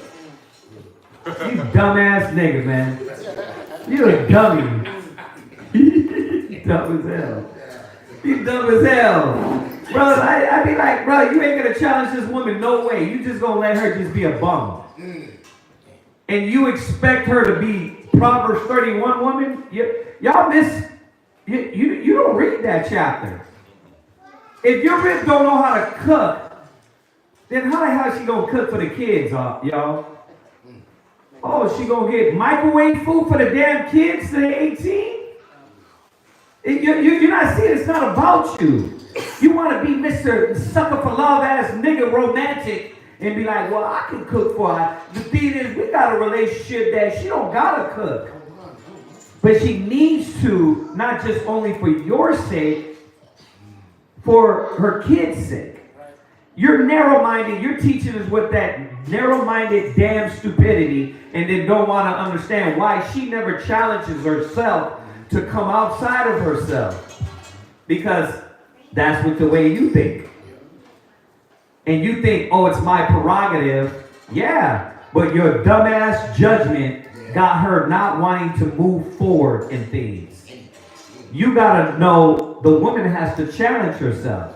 When it tells you in Proverbs she waketh at night and feedeth her servants, it's not saying that because you little Mr. Romantic, whether you want to or don't want to. It's showing that she has to have these qualities to be charitable, to be virtuous.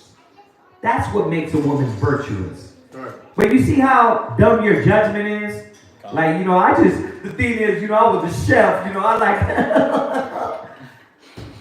I like cooking, so, I cook for her. Yeah, I bet you wipe her ass too, because you don't understand what she is supposed to do. You're missing the point because you let master raise you. Master's a faggot by nature, and he got you what? Acting like a fag by nature. A homosexual mentality. Now, I always like to say this. I'm not saying be hyper masculine, be over masculine. I'm just reminding us that when the white man raises you, it won't even come into your mind that it's not about, because I cook for my kids, I cook for my rib, I have my ribs plate, baby, let me get this for you. I'm just saying, I do it too. But she don't got me shutting down her duties as a wife because I can give her plates and cook for them too. That's her job. I'm not over there cooking all the time, but I can. See? But you over there, you will let her feed you box food and come to the feast with box food. What you doing for the feast, man? You ordered a whole buffet of China food. You went out the way and got the buffet from the China spot behind us. Right? Shit's fire, right? You're like, damn, who made this? Ching Chong, Negro. Because it wasn't his rib. See, the truth is about bringing them to their potential and the qualities of this virtuous woman. Don't be narrow-minded and hold them back from the levels that they got to push to. Right? Go to there. The woman was working. Don't tell your rib she don't got to work. What the hell are you talking about? That's stupid, huh? Right? Your rib might have to get up, bro. You might break your damn leg. You got her in that worldly American mode. Yeah, I'm the one that bring the bread home. Bro, my ribs will go to work. We all go to work. Everybody got to put in. Like, who said that? Show me Proverbs 31 where it says that the woman don't got to work and I'll shut my damn mouth. You guys go to the law and misunderstand it, right? It don't mean that she don't do nothing because you're doing your part. It's all in the Bible, right? Proverbs 31, she does her part. Deuteronomy says you what? You do your part, right? See, and you take that away from her, she won't be the virtuous woman that you need her to be to you, to the kids, and to the nation. So while you're thinking of your own little bubble, think about the nation. She's not going to learn those virtues on how to serve if you're not teaching her how to serve. And teaching her how to clean. Teaching her, she'll come here and be like, well, I don't really know how to clean. Like, you don't clean your house? Nah, my husband does that. He likes doing that. Okay, but you don't do that? You don't know what cleanliness is? You don't know what cooking is? You don't know what taking care of, well, nah, when he comes home, he takes the kids. Damn, like, so he's, anyway, go ahead, read. And be not hasty to credit him. Be not what? Hasty to credit him. Our problem is that when we get with these women on these dating apps, or when we get with these women in the world, we're too quick to credit. Read. For some man is a friend for his own occasion. You're not realizing there's some women that are friends because they don't have true virtues. They're looking for what? Assets. They're looking for come-ups. They're looking. And these are called whores. They're called harlots. Because a woman that is a righteous woman, she's a tower. She's a strength to her man, children, and nation. That's right. So a woman that only does things for what? Valuables, It's called the whore, y'all. She's only gonna be there when you can supply, but then when you fall, she's not there. Read it again. For some man is a friend for his own occasion. For some woman is a friend for their own occasion. Go ahead. And will not abide in the day of thy trouble. You go through a little trial, your credit score go down, the car break, the Bentley broke, right? Then what? Where's she at? Because you didn't require those qualities from her, which the qualities of the Most High said supposed to be in a woman. Those ain't your qualities. Those are the Father's qualities. That's why she's going to make it into the kingdom. See, but you look past that and you come with this old, I'm a man, I'm going to do what I'm going to do in my house. That's why your rib is slow like you, brother. Because you don't understand it's not about what you want or what I want. It's about what the Most High said are the qualities that bring you closer to the Father. What was in her job description? Yeah. What is the Father? What did the Father send her to at? Go to Tobit real quick. Come. Tobit 8 and 6. Come. Tobit chapter 8 and verse 6. Bring it out.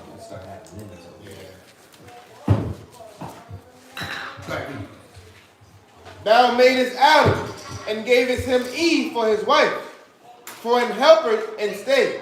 For a helper and a stay, that pillar of rest. Read on. Of them came mankind.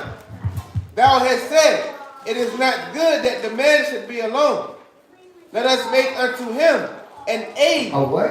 An aid. The woman is supposed to be a what? An aid. Not just somebody you just pump and pass on. An aid. Well, now she's pretty. An aid. An aid. That means she's willing to put in work. But how would you know that you got a lazy woman? Well, you got to put her through the trials. You got to test her. You got to require from her.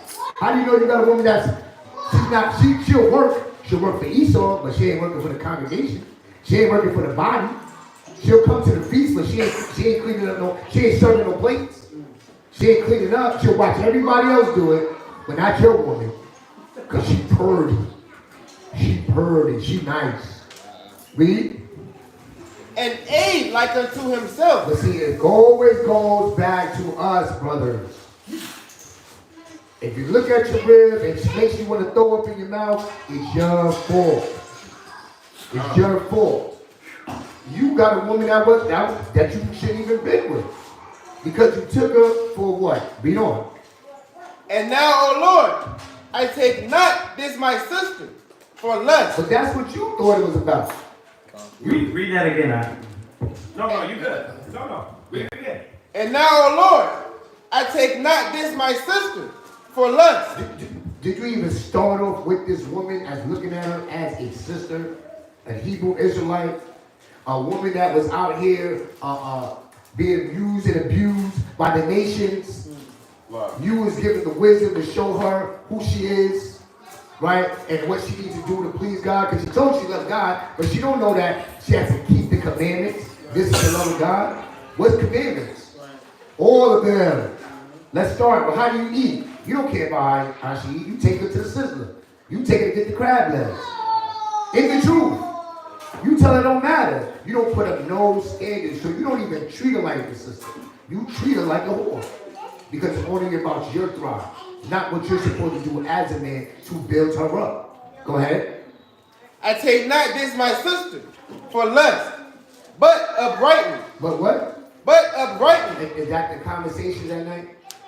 When y'all slow talking, when the lights is out, you got your legs in the ceiling, twinkling your toes, or you just talking about send me a pic, send me a video. How about send me a pic of your favorite Bible verse? Huh? Paint a picture of what our future is going to look like together. Because we're going to get old, we're going to get gray, we're going to get stretch marks. All that physical attraction is going to go down the drain. Yeah. What is our future? What is 30 years with you going to look like? Yep. When your ankles got stretch marks, bro. That's not the conversation Still that got you're love having. You're not having that. You're having these carnal, basic, high school conversations. Did you watch Martin last night? Yes, I see them all. In all the episodes. Right? But brothers get to these stages with these women and wonder why they out. They ready to go because you didn't do anything to see if this was a faithful woman. Yep. She was faithful. She got what she wanted. She got the package that you was giving her, that you was offering up. And when she got that, she gone and you heartbroken. But brothers try to play tough. I ain't worried about her. Yes, you are. Because you mention her every time. You're always talking about her. It was time. It was investment. It was your spirit. Yeah.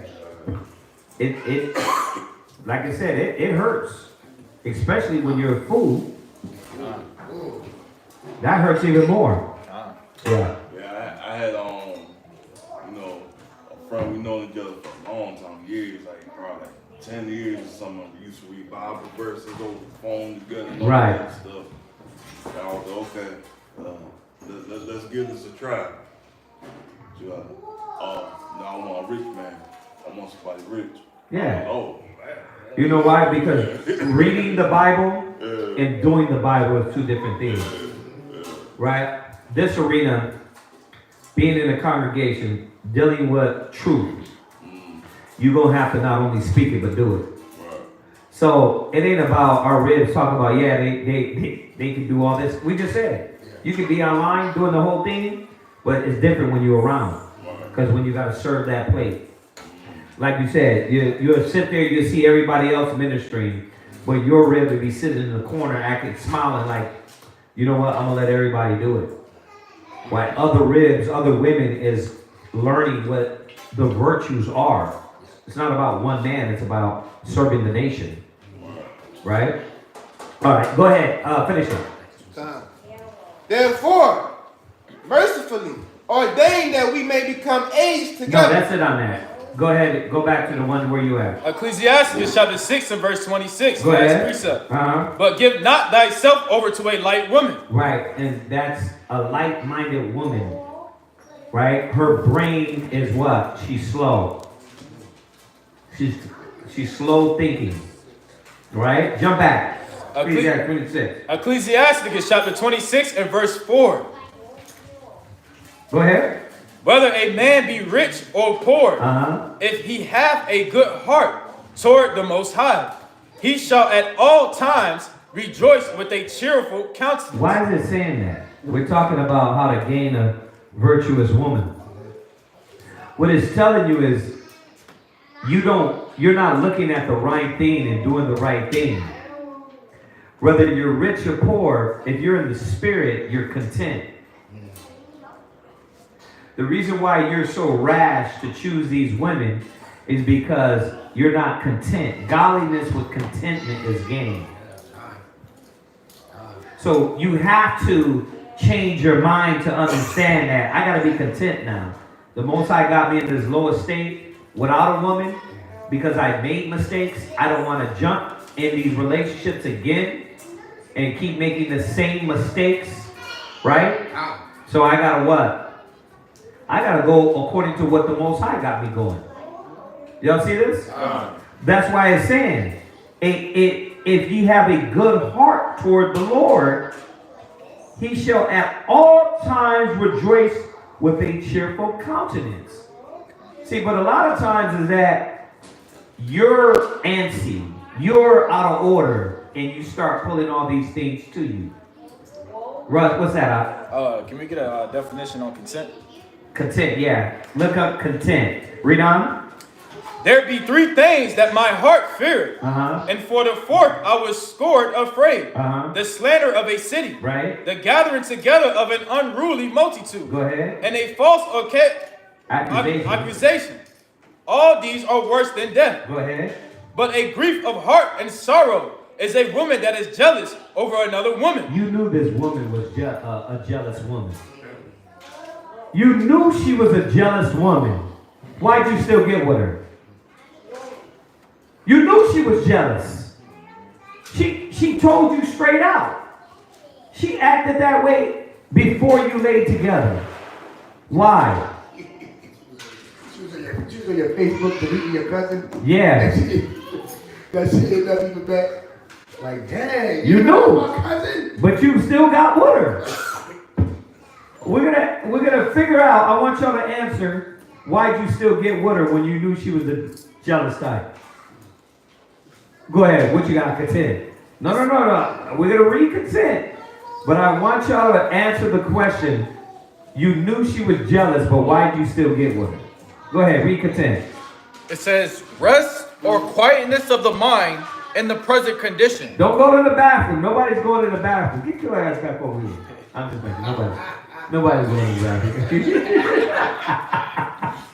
Go ahead.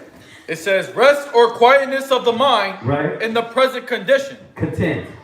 Meaning what? At ease? Does it, what? Satisfied. Good word. Satisfied. Able to be be at peace even though you don't have. And that takes what? Male or female. It takes a man and or woman being occupied in something. And it can't be an evil. Or else what happens? There's no way you can be content without a woman. You'd be like, man, it's been a year and you know, well, your mind the whole year has been on, I gotta get this itch to be scratched.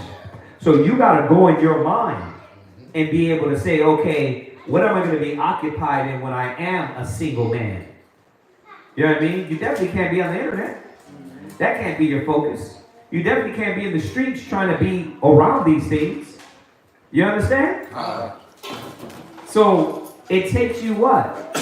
Being conscious. Being very conscious and aware. And being, you said it first, focusing and fearing the Lord. Right? Then that's where that contentment comes from. What else you got? Satisfaction, which holds the mind in peace. That's content. That's content. So somebody ready to answer my question? You knew she was jealous, but you still got with her. Whoever been in that situation, raise your hand. Okay, why'd you get with her? Why? Because you feel like you can like mold her and change her. You can mold her and change her. Mm-hmm. And it started between her legs. Yeah, it started between her legs. I can mold that. I can change those loins. Because you didn't conquer that mind before you broke her loins. What? I kind of feel like they think it's a temporary situation as far as they're not going to be with this woman long enough for jealousy to be an issue. I'm only planning to get what I got to get in dip, so jealousy means nothing. That's the dirty ninja. The dirty niggas amongst us. Which we were. We were that. Past tense.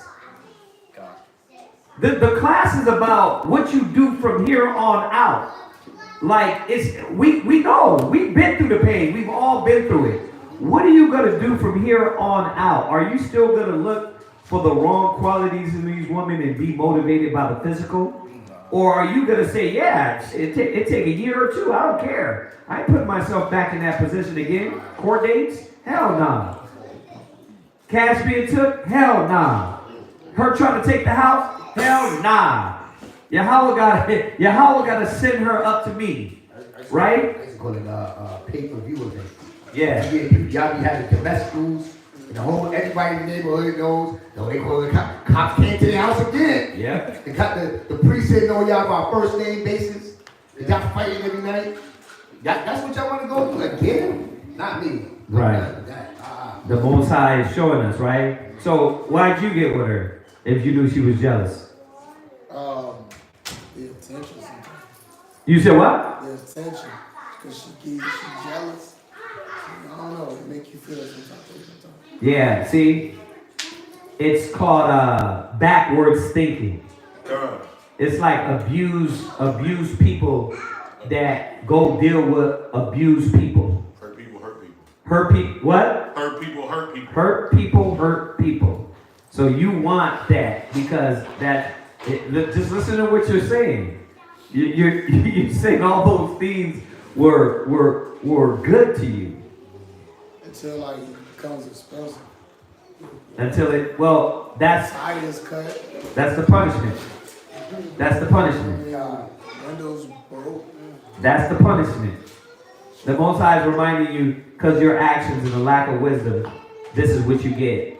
Now, the tires cut, the windows broke. That doesn't make you want to wait a year or two? Well then, guess what?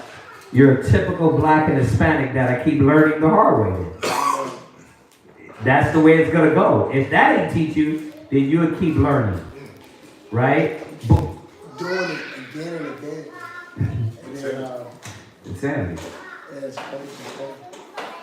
Go ahead, read on. Con. Slack You're at verse 6. Con. And a scourge of the tongue which communicated with all. Right. You know this woman that she doesn't control her mouth. She has no discretion. She'll talk to you anyway. She'll talk to you around the kids. She's dividing the kids and the house and everything. You know that. These are not virtuous women. These are wicked women that you're choosing, and then you want to be angry because you chose a wicked woman. You were supposed to look for the qualities that were not these. Not the yelling, not the screaming. What you got? Not the yelling, not the screaming, not the talking back, not the fighting over everything, not the always trying to keep up where you at. You know that, but it starts in the beginning. And I know a lot of us, we're like, damn, yeah, con. But this is helping the youngsters. The young kids, brothers, sisters are learning, damn, I don't want to live that. You know, I don't want to live like that. See, go ahead. An evil wife is a yoke shaken to and fro. Yeah, a yoke. Yeah, you know, like a chain. Like, imagine trying to make straight a chain. Right? Imagine that. Or a yoke around the neck, the collar. Trying to control that. It's what? You remember when they put the yoke of iron around our neck? Imagine running in slavery, trying to control that yoke as you're running and trying to escape. That's how it is dealing with that woman. It's like what? It's like you got her up, you got her straight, and then next you know, you start moving it, it just pulls to the right and then pulls to the left. It's like, bruh, it's like, I can't control this. Why? Because she doesn't have any honor. All these qualities, man, she learned them from her mama. She learned it from her family. You see? But here's a list, Aaron, of what to choose and what not to choose. Like, this is how to get a wife for dummies. That's what we have named the class. How to get a wife for dummies. Right? Go ahead. He that hath hold of her is as though he held a scorpion. Same thing. You holding the scorpion, what's going to happen? But, you know, get stung how though? You know what I mean? I like a little nasty sting, you know, like, boom, you girl, you dirty. That's how cats think. So I'm like, y'all watch too many damn movies. You know what I mean? There you go. Let's pull it. Go ahead. It says like a yoke. It says like a evil yoke shaken to and fro, as though he held a scorpion. Right? God. Where is it? All right, read on. A drunken woman and a gatherer abroad. Go where? Ecclesiastes 12 to 13. God. Ecclesiastes chapter 12, verse 13. Go ahead. Who will pity a charmer that is bitten with a serpent? Or any such has come nigh a wild beast. Right. How many? You trying to control this wild beast, and then she's like a bull in a net. And you're what? You're the guy with the red. Oh, hola. Matador. Yeah, El Matador, right? What's more, you can't tame me. Oh. You ain't know what kind of woman you had. You knew what type of woman. Huh? And what? A lot of us get excited off that. A lot of us, that arouses you. You know? Now this class, I know it make you depressed. This class is making you depressed. You're like, bro, for real? Damn, why you gotta put everything on blast? I'm not putting it on blast. The Spirit is putting all of our ass on notice. God. Because I don't, our relationship is not supposed to be this, but we're choosing dragons. We're choosing demons. Right? Because why? You're a demon too. If you're choosing demons, you know what? The scriptures, these women are a reflection of you. They're a reflection. And if your mind is changing, then damn, why is she not changing with you? Maybe that's your method. Go ahead. A drunken woman and a gatter abroad causes great anger. Yeah, you know she's a drunk hoe. She on the internet, hookah bar, clubbing. You see all the signs. You see all the signs. But what? You ignore them all. A drunkard, she's loud, she's disrespectful, she's fighting, right? She don't bend to nobody, she's outspoken. I put the video up, the video way back on our Hidden Truth, and she says, I love being a hoe. What's wrong with being a hoe? Right? She said that out of her mouth. One chick I took off this video, she said, there's nothing wrong with being a hoe. And guess what?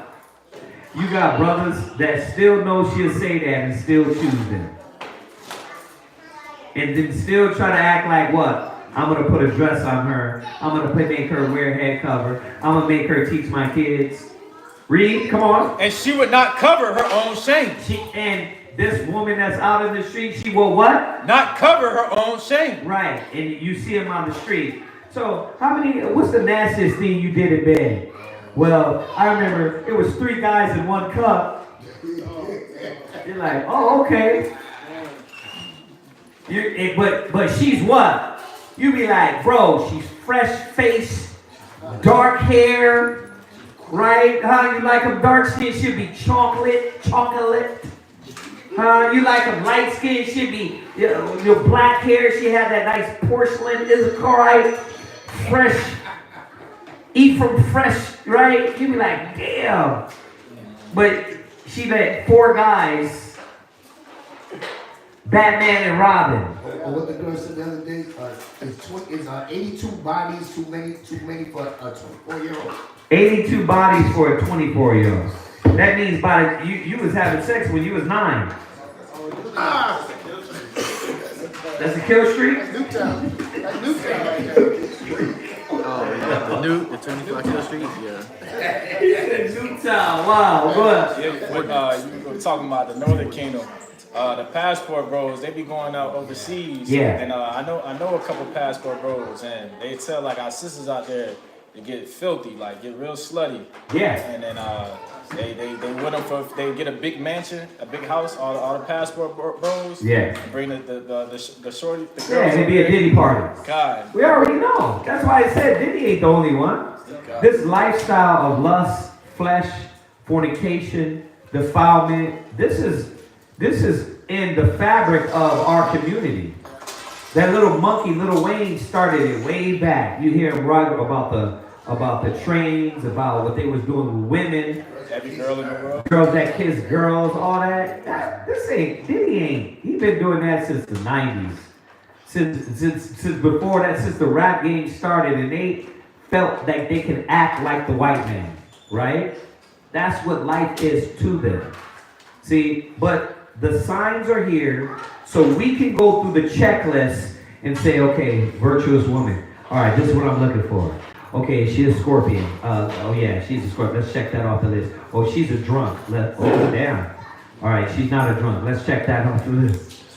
She's a gatter abroad. She like to be everywhere. She's never at home. Where you at? Oh, me and my girls, we gonna, right? Anything with the hand, that's it. That's an automatic. She talking with the hands, right? God. Start doing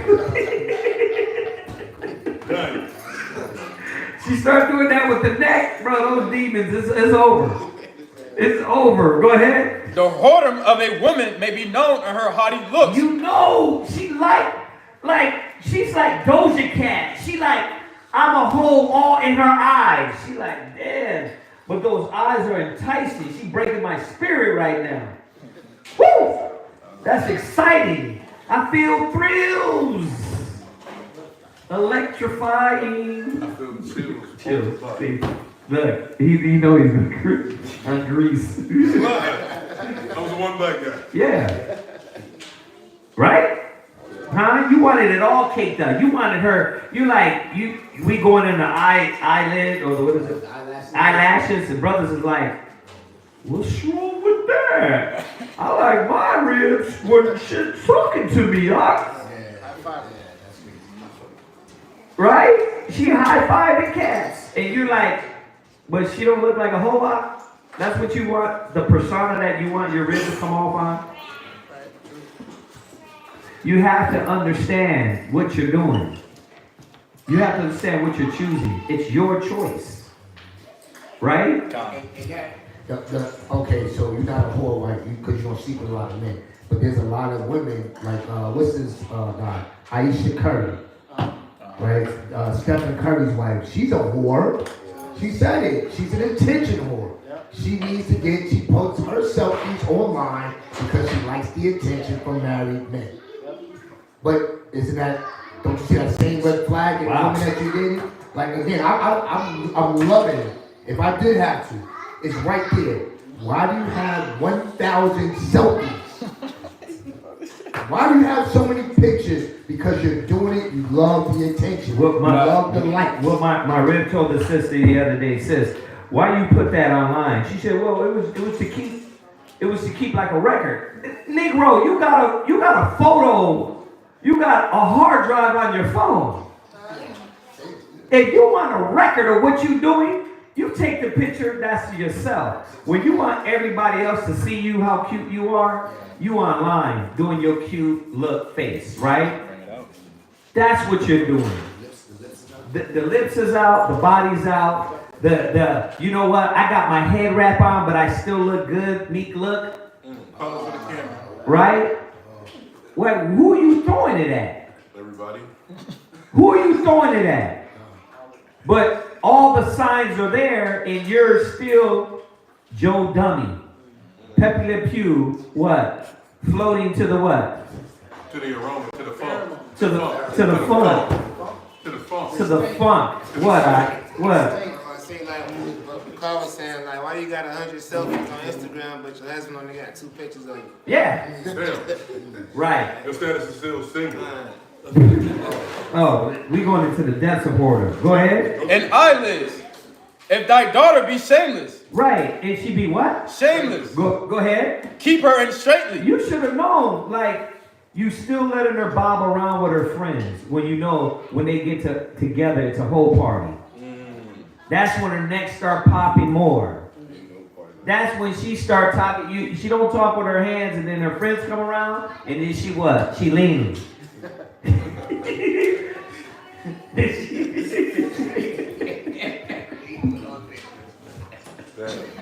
She leaning at you.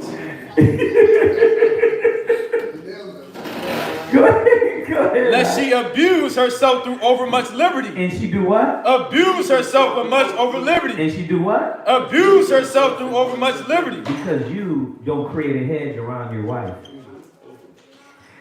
You didn't know what to choose. You didn't know what to pick. And you got what? An abuser. Go ahead. Watch over an impudent eye. And she was impudent. Now, we got to look up impudent. Look up impudent. I know I'm going over. Hala shalabala. Impudent. Stubborn. What? Stubborn. You knew she was stubborn. Why didn't you look for the qualities from the front door? You knew she was stubborn. Go ahead. Failing to show proper respect and courtesy. What, fell into what? Who's he gonna go get? No. He gotta go get Shunny Bar. Go, read it again. Failing to show proper respect and courtesy. See, you knew she wasn't a respectful woman and she wasn't courteous. She only wanted to be served. Go ahead. What else? Very rude. Impudent means she's what? Very rude. But you like rude women. Read. Come on. That's what impudent is. So you were supposed to do what? What did it say? Watch over impudent. Watch over it. Impudent? Watch over an impudent eye. Right. See, you were supposed to watch over a stubborn, rude daughter. A stubborn, rude woman. Go ahead. And marvel not if she trespass against thee. And then you get all crazy when she slept with another guy. Why are you surprised? Use that guy. Huh? Use that guy at one time. Yeah. But you know why she slept with another man? Because the qualities that you were supposed to be reminding her that supposed to be shining above all was the spirit, but you never pushed her down that road. You never pushed her down the road to serve the Father, right? So you glorified the wicked qualities. See? So she what? She trespassed against you. She what? She go chill with her friend, and then she's crying what? It just happened. I don't know what happened. The scripture says sitting at it all with another man's wife. You should have known that. Sitting at it all with another man. See? Read. She will open her mouth as a thirsty traveler when She's what? A thirsty traveler. Right. And what happens when you thirsty? You go to that water fountain. Right in the mouth. Right? To quench your thirst. That's what it's telling you what these women do. But you chose that type of woman. Go ahead. When he had found a fountain and drink of every water near her. Right. By every hedge will she sit down. That's the Bible poetically telling you she would sit on every rod. It says by every hedge she would sit down. Why? Because she's thirsty. See? She's looking for attention. She's looking for something to quench the only thing that the Spirit can quench. And you didn't understand that because that wasn't your angle. Your angle was what? Flesh. Go ahead. And open her quiver against every arrow. Come on. The grace of a wife delighteth her husband. But did you look for the graceful woman? Did you look for the woman that's carrying herself, that's wearing, they're still out there. They're still out there. Now, they might not have the truth fully, but they're searching. You'll see them with a dress. You know what I mean? You'll see them at the gym. They're not trying to do all that. They'll come in big-ass sweats. Yeah, you see them. They ain't trying to do the halter top with the spandex ripping through their anal cavity, right? And then a halter top tied in the center and their breasts just bulging out. She's just over there like, look, I don't care about all that. I'm going to come to the gym anyway. They're out there. She's still worldly, but they're out there, and you're not looking for that. You want the one that is showing her breast, showing her body. You searching for a whore, and then you get one, and then you're upset. Go ahead. And her discretion will fatten his bones. That's what you were supposed to be looking for. Does this woman just basically in her life, as her social media vouches for her, does she have discretion? Or is she the loudest person? You looking through her social media, the one that's quiet in the back, calm, while everybody's acting a fool, that was the one you were supposed to talk to. Because maybe she was workable. But you're looking for the wrong things. And I'm not saying all of a sudden you were supposed to go fall in the back and then lay with her. You were supposed to do the same things. Same process.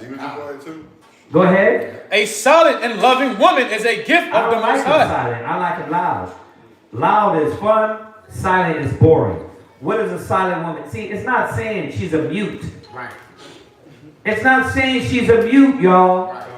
Like, why you like your rib? Deaf? It's not saying that. Like, no. It's saying that this woman is what? A solid and loving woman. She has a virtuous spirit about her, knowing that everything is not a battle, knowing how to control her tongue, knowing how to carry herself, knowing how to go about to disagree. That's the qualities. And for the sisters, you should be measuring yourself and saying, damn, where do I sit on this list? Am I the scorpion? Am I the serpent? Am I the dragon? Am I the one that is not pursuing these qualities? Right? And then the men should be reminding themselves why you're single. Because you keep looking for the dragon. Right? What are ya? When you look at the way Sarah, Rebecca, and Esther, right, they conducted themselves, they were still lively women. They weren't just like quiet and boring. When Abraham and Sarah were in what is it, Egypt? Yeah. And then he wanted that woman. He seen the way they were playing. He was like, wait a minute, she got ribs. So obviously she wasn't just some bland ass, dead face, mopey ass woman. And when you look at Esther, she was a woman, or Ruth, no, Esther. Right. No, I normally do. But no, when you look at Esther, dealing with a nation type man, she wasn't bland. She still gave spunk in life, and she played her femininity to the benefit of the nation. Right. She wasn't bland. Right. And that's what a lot of times when you read silent, you see, well, that's what you men want. You want somebody stupid. No. First of all, a silent woman and a virtuous woman ain't stupid. Go back to a Proverbs 31 woman. She's a thinker. She's innovative. She's motivated. She's an enterpriser. She's doing a lot of things. When you look at Rebecca, she helped her son, she helped Jacob get the blessing. Right. Our cat's looking for a Rebecca. Come on. Who are you looking for? No, you looking for the hoe that Judah lay with. Delilah. Tamar. And what happened with that? His kids died, right? Now I'm not talking about tomorrow. I'm talking about the whole that he laid with at first. He laid with a whore. It was Tamar? No. One of them laid with a whore though. It was Judah. Was it Tamar?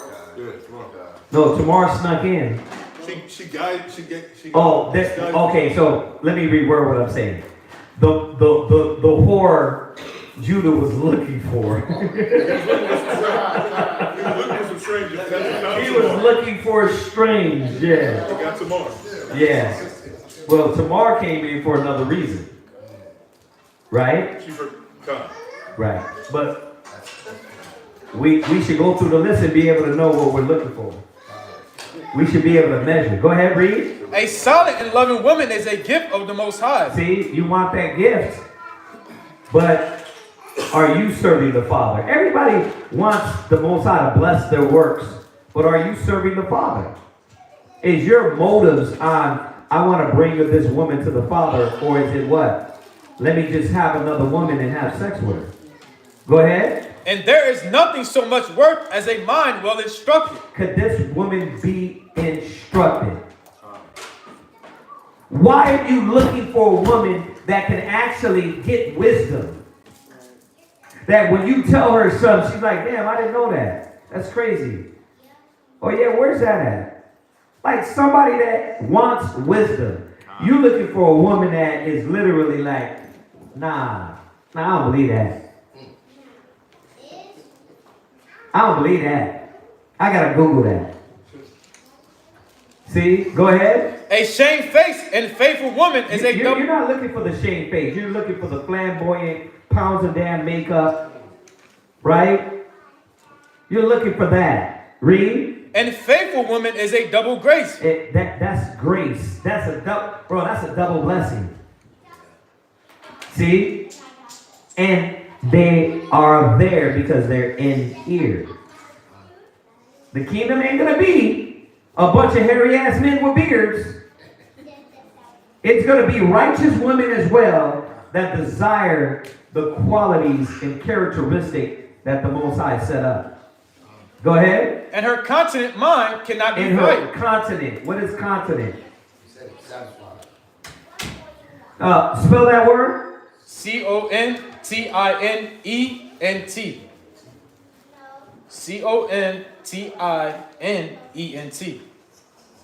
God. What is it? It says restrain. What? Restrain. See, she knows how to restrain herself. Are you looking for the one that know how to restrain herself? Her mind? She can control. She can be like, you know, I know he told me this, but I don't have to spaz on him. This is what you're supposed to be acquiring as an Israelite woman. And men, now you know that you are single, the next woman, you got to push her into these qualities. Hey, read this chapter. Tell me what you think about it. Really? Yeah, read this. I want to know your thoughts behind this chapter. And when she spaz on you, be like, yeah, that's a fool in there. Which one's the fool? You ask her. Is it the scorpion or is it the virtuous one? Which one's the fool? You can pull so many people card very quick. And the games can be put to end quick. But you want to play it out. You want to play games. You read? Yeah, I read. Yeah, what books you read?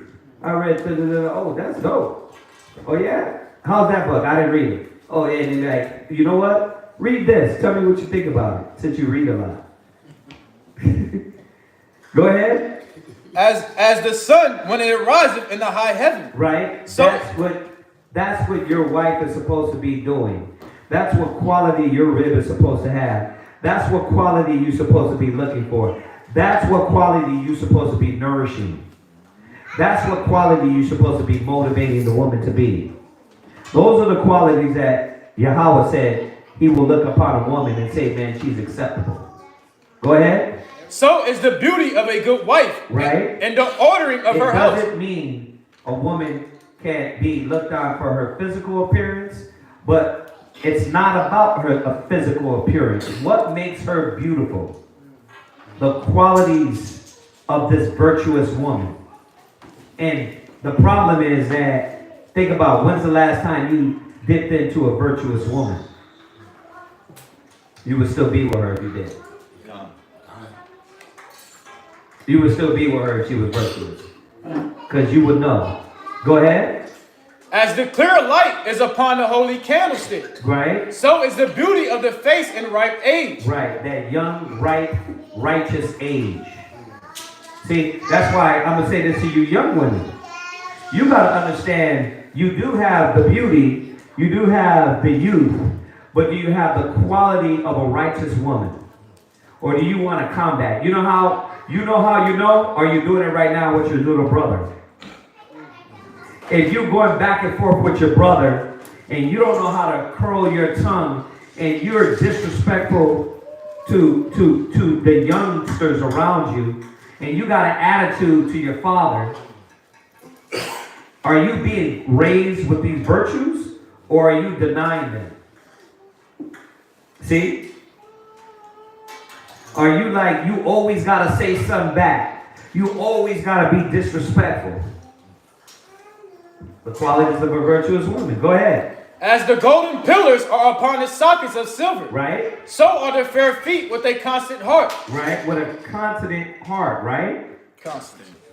What? Constant. Look up the word. What verse are you at? Verse 18. Look up the word. Come on, we're going to get to this point. I know it's another late night. It's okay. You'll be fine. It says, read on while he's looking it up. My son. You got it? yeah. What? Unchanging. What? Unchanging. She's what? Unchanging. No. 1 minute she's what? She's a sweet sour patch. She's sweet and then she's what? Evil. But I like it when she's evil. You know what I mean? She's sweet and evil. She's tossed to and fro with every emotion and women's doctrine. Satan whispered in her ear, I'm Beelzebub. Yeah, me too. Come in. I worship the devil. Right. Go ahead. My son, keep the flower of thy age sound. Now, this is where I wanted to get to. It gives you the good and it gives you the bad. It gives you the bad and it gives you the good. Then it tells you, okay, now that you know what to choose from, you have to keep your virgin sound. It's talking about your pee-pee, your lineage, your loins. That's right. Read it again. My son, keep the flower of thy age sound. The only time you hear about that flower of the age is a lot with women. That's right. But here it's talking about the men. That's right. Keep your virgin, you. Your loins is a gift. It's a power. Right? I know, you've been stripped. You're thinking, well, the woman, they got the power. No. A woman needs you. Well, but they got Bob, their battery operated boyfriend. No. They can have a battery all they want. They still need a man. They need you. That's right. That's the way the Most High created it. See? Go ahead. And give not thy strength. By the way, she shouldn't have a battery operated. Gotta throw that in there. Gotta clarify. She shouldn't have those things. But we know these worldly women, they still cannot be without you. They need you. They're going to get in order. The Most High said he's going to take the pride away from them. But it starts with the men. The earth is not going to get in order till the men get it right. Till you men stand up for what's right and stop choosing that. Because let's be real. You made the women what they are today, right? The rap game, what? Personified, pouring the women out, throwing bottles of liquor on the women, showing them that being butt naked is okay. But as it seeped into the hood, what did the blacks, Hispanic, and Native American man do? You ran with it. It became black culture. There you go. That's when you got this guy going, so-called Jew. What's his name? Andrew Schultz, right? Andrew Schultz, whatever his name is. When he came back and he bodied Kendrick Lamar. Kendrick Lamar said in that Squabble Up song, the new album, right? He don't want to hear no comedian talk about the black woman. But then he came back. This so-called Jew he was on point. Well, and he came with that sarcasm too. You know, I guess we should be more like you guys. I'm sorry for making fun of black women. I guess I should be more like the rappers and calling them hoes and everything like you just said. Look at your culture. Yeah. That's being a hypocrite. We're gonna come out and try to check the nation, but that's what you call black culture. You're okay with that. You endorse the whole ratchet, baddie, out of order, black, well, that's just the way black women act, it's okay. My mama was like that, you know, bro, that's just how they be. Instead of standing up and requiring from them, I bet you if we start liking all the big booty curves and stuff, they'll stop going to Dr. Miami. They'll stop going to those BBL stocks. I bet you if you stop giving them attention for them snuffle up against eyelashes, I bet you they'll start looking at you again. It's our fault. It is our fault because we're the head. That's the order. We're supposed to be the leaders. We set the tone. But see, with no hedges, right? We're supposed to be the heads. Right. Our women are spoiled and it's on us. Because you don't require from them. You still thinking like a kid. Let me just get mine first, and after that, we deal with the rest. Selfish out here. Selfish. Go ahead. And give not thy strength to strangers. See, you give your strength to any piece of strange that comes your way, you give your strength to them. As long as you can get a release, you what? That's what you do, right? She's going to give me a release, I'm going to go ahead and let that be a release. See? Go ahead. When thou hast gotten a fruitful possession. It's giving you the process of how to really do it. When you got a fruitful possession, look, do you know what it's going to take to know if the land is fruitful? Years of cultivation. It takes years of cultivation. It takes an observation. Like you don't just go by the tree, right? And say, you know what, I want that. You have to observe, you have to know. You don't go by the land and say, oh, this is a fruitful land. You got to know what's on that land. Right? Read. Thou hast gotten a fruitful possession through all the field. Right? Sow it with thy own seed. Then you sow it with your seed. But you what? You go to any dry, bland field and just, oh, boom, throw your seed there. Oh, throw your seed there. Oh, throw your seed there. Instead of understanding that your seed is precious. Why? Because your seed is your lineage. Who wants a retarded kid? Raise your hand. Who wants a gremlin for a kid? I should have used that word because that's what I meant. Who wants a gremlin for a kid? When I mean a gremlin, who wants their kids to be thugs, drug dealers, dope dealers, rappers, blunt smokers? Huh? Well, what do you think you're going to do when you lay with a woman that never believes, that is still caught up in her mind, that's still going to worship Christmas, Halloween, Thanksgiving, and do what everybody in the world says? What do you think you're going to do? Okay, so count. How many baby mamas you got now? Because you're going to see what you really want. If it ends here, then you know what you want. But if it keeps going on, the same thing, I'm going to deal with the other woman. I got 3 baby mamas, and they all got demons on them. You're sick. You're sick. Our people are sick. Read. Trusting in the goodness of thy stock. See, your stock, your lineage, your seed will bring forth children. And how would those children look? Huh? Like they do on Facebook, tattooed them up for Halloween and put a blunt in their ear and put a gold chain on them. And they look like little rappers. That's what you want your kid to be? That shit's ghoulish. Yeah. You want them to be little thugs. Go ahead. So thy race which thou leavest shall be magnified. You're not thinking about your race when you go into a harlot and you bear a child with this demon. But that was come from you. That's what you are. You're a ghoul, you're a demon, so you what? You're on demon time, so you get that demon booty and what? You have little demon children.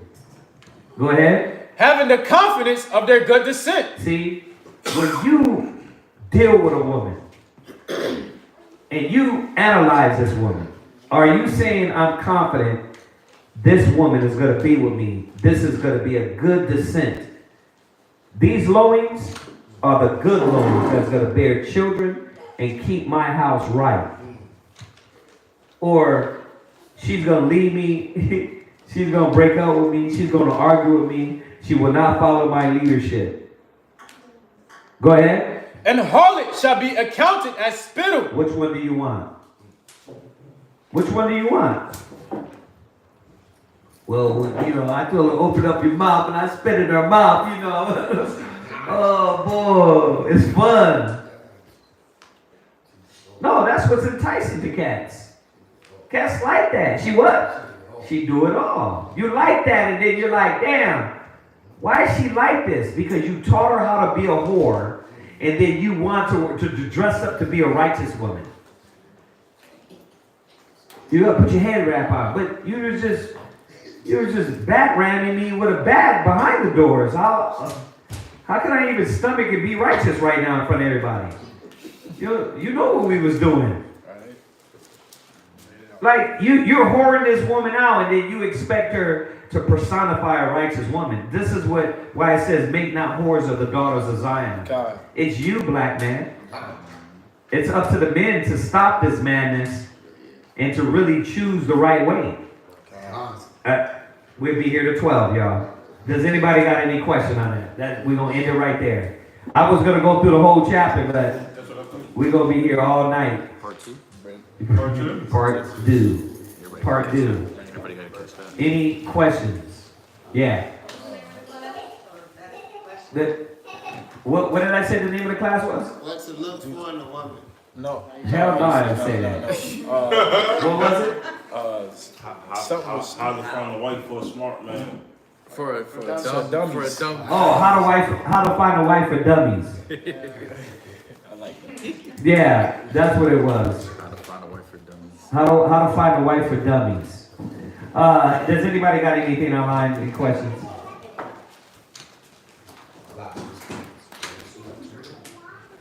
Okay. Yeah. I was watching class earlier in Houston. I forgot the title of the class, but one of the brothers was bringing out that Yahweh Shai said that to lean on his yoke or like take my yoke, my burden is light. What does he mean by that? The yoke is a burden, right? So he's saying take on my work and understand that the work you take on for the Father, it's light. It's not as the yoke or the work of the world, right? Where you got it? No. What? There was a question online. Okay, but can I answer this brother's question first in the middle? Jesus. But yeah, you see that? So yoke meaning work. So he's saying, look, stop what you're doing, the work of the world, take on my work, because that work is going to really strengthen you and keep your mind, right? But we could go over something on that. You know what I mean? Did he go over that in the class, or was that scripture?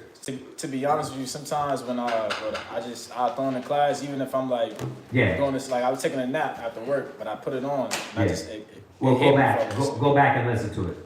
That way you can know exactly what they were talking about. And then if you want a class on that yoke, that burden, we can go over that as well. All right? Yeah. I had the scripture. All right. What's the question online? It was the wisdom of Solomon, the Song of Solomon, chapter 4, verse 12 through 16. 4, 12 through 16. Okay, go ahead. Song of Solomon, chapter 4, verse 12 through verse 16. Uh-huh. A garden enclosed is my sister, my spouse. A spring shut up, a fountain sealed. Right, so where we at? Song of Solomon, chapter 4, verse 12 through verse 16. Okay, go ahead. From the top. A garden enclosed is my sister. Right, so that goes back to the hedge. Right? Does your daughter have that hedge around? Right? The scriptures tell you about that. The priest was going to make the hedge, and then it tells you in Ecclesiasticus, the husband will make the hedge. Where no hedge is, the possession is spoiled. So you can see that hedge that the priest, that the husband will make is a protection for the daughters of Zion. But what is that protection? The wisdom, the knowledge, the understanding, the character, the standard of a righteous, virtuous woman. Are you establishing that hedge? Or when you get on the phone with these women, is the hedge about what? Sex. How can I get in her drawers? I gotta say things because I gotta get her to like me. You're not thinking of a wife. You're thinking of a what? Of a moment. A quick 3 minutes. Go ahead. A spring shut up. Right, a what? A spring shut up. Go ahead. A fountain sealed. Right? Verse 13. Yeah, a fountain sealed. Right? She's not just bursting out in her waters, like it tells you in Proverbs. Drink waters of thy own cistern. She's not just your water bursting out and freely letting everybody partake in her juices. Right? She's covered. She's protected. She knows that. Why? Because she knows what a virtuous woman is. Go ahead. Thy plants are an orchard of pomegranates. Right? With pleasant fruits. Right? Comfire. Why? Because like we just read, what is going to come of this land? When you know it's a good land, it's what? It's a pleasant land. Right? It's bringing forth the good thing, the fruits, right, of righteousness. We know that because that's what the Bible talks about, right? It tells you about the fruits, the works of righteousness. So obviously, Solomon loves what? The poetically speaking, right, in relaying this. But he's saying the same thing. Go ahead. Campfire. What? Campfire with spikenard. right? spikenard, Mm-hmm. with scaphron, Mm-hmm. calamus, and cinnamon. Right. So all these things, man, that will really protect you, heal you, right? Going to that cinnamon. I was thinking about that the other day. I started drinking that at night. How good cinnamon is for your digestive system, right? I eat it a lot in my oatmeal and drink a lot of cinnamon tea. It is real calming, soothing, right? And then when you look at all these other oils, like, what is she going to be to you? Right? Huh? She gonna be bitter wormwood? Patchouli?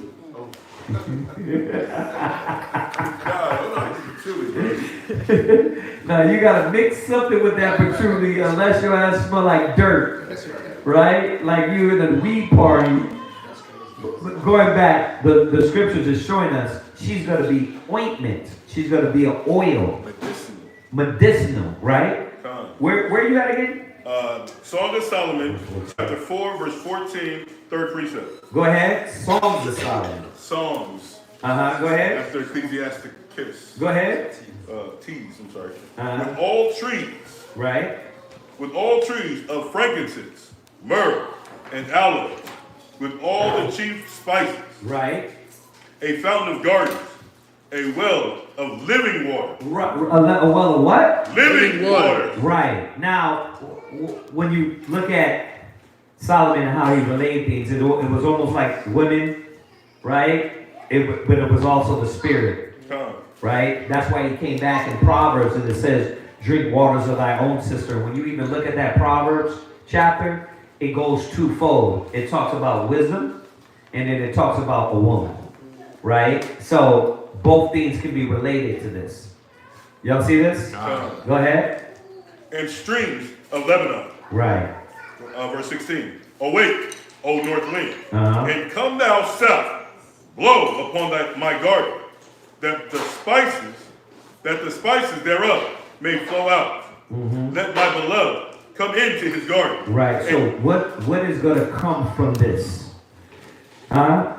What? It's the last two words. Go ahead. His pleasant fruits. Right, there you go. What is going to come from it is the pleasant things. All the things you put in, it goes back to what we just read in the Ecclesiastes about the fruitful possession. Right? Sow your seed. Remember, agriculture, but not, right? Because agriculture, but your seed, right? It's just showing you, sow your seed into a good field because it's going to bring all these fruitful things to it, productive things to it, healing things from it, right? Yeah. The part in 15 where it says living waters, meaning that the word, because you can have the vegetations, you can have the herbs, but like a pomegranate, when it's getting rotten, you're not going to eat that. Right. It's not. That's not medicine. Now you're poisoned. Well, it goes back. We could be here for another hour, bro. But you go back to Proverbs 31. It tells you what? She's not like anybody else. Right. Her value is above rubies. There you go. That was a Song of Solomon. What? Song of Solomon, chapter 4, verse 12 through verse 16. Okay, good one. All right. Yeah, just on that cinnamon too. I just looked it up, not to drag it, but you know the connection that Solomon did is beautiful. Cinnamon has antidepressant qualities. Yes, it's an antidepressant. Is that what your woman did? It boosts up your endorphins. Right. Yeah. When you smell it, Yeah. it hits the gland, so you get that good feeling before you taste it. Mm-hmm. So that's the same. It said the grace of a woman delighted her husband. No, seriously, like that's gonna put you to sleep real good. Like before you go to bed, you get a little of that cinnamon tea. I'm a tea. It charges you through the day too. Tea guy. Oh, really? Hot water, cinnamon, and honey. We used to do it. Me and Natazak, we used to do it every day. Nice. Okay. Come. All right. Everybody understands, right? I know it's a lot, but you know what? Y'all needed this to prepare you for the future. Okay. Any other questions? All right. Remember, it is the Shabbat. Remember, from the 24th to the 1st. So the first, it is Hanukkah, Feast of Lights. We're going to be celebrating that. We won't be having class. It's coming down the road, but just to remind everybody, when we are celebrating, all right? Listen, I want to remind everybody that listens to class, support, we need help. We're asking because we need help. Remind, if you, whatever alms you give, drop, please help. We appreciate it. We can't do it alone, all right? We can't. So, I want to remind y'all, all right? Tomorrow morning, oh no, they're going to be back in Rochester. They should be back online in Rochester. That's it? Let's say Shabbat Shalom. Shabbat Shalom. Shabbat Shalom. Say Shabbat Shalom.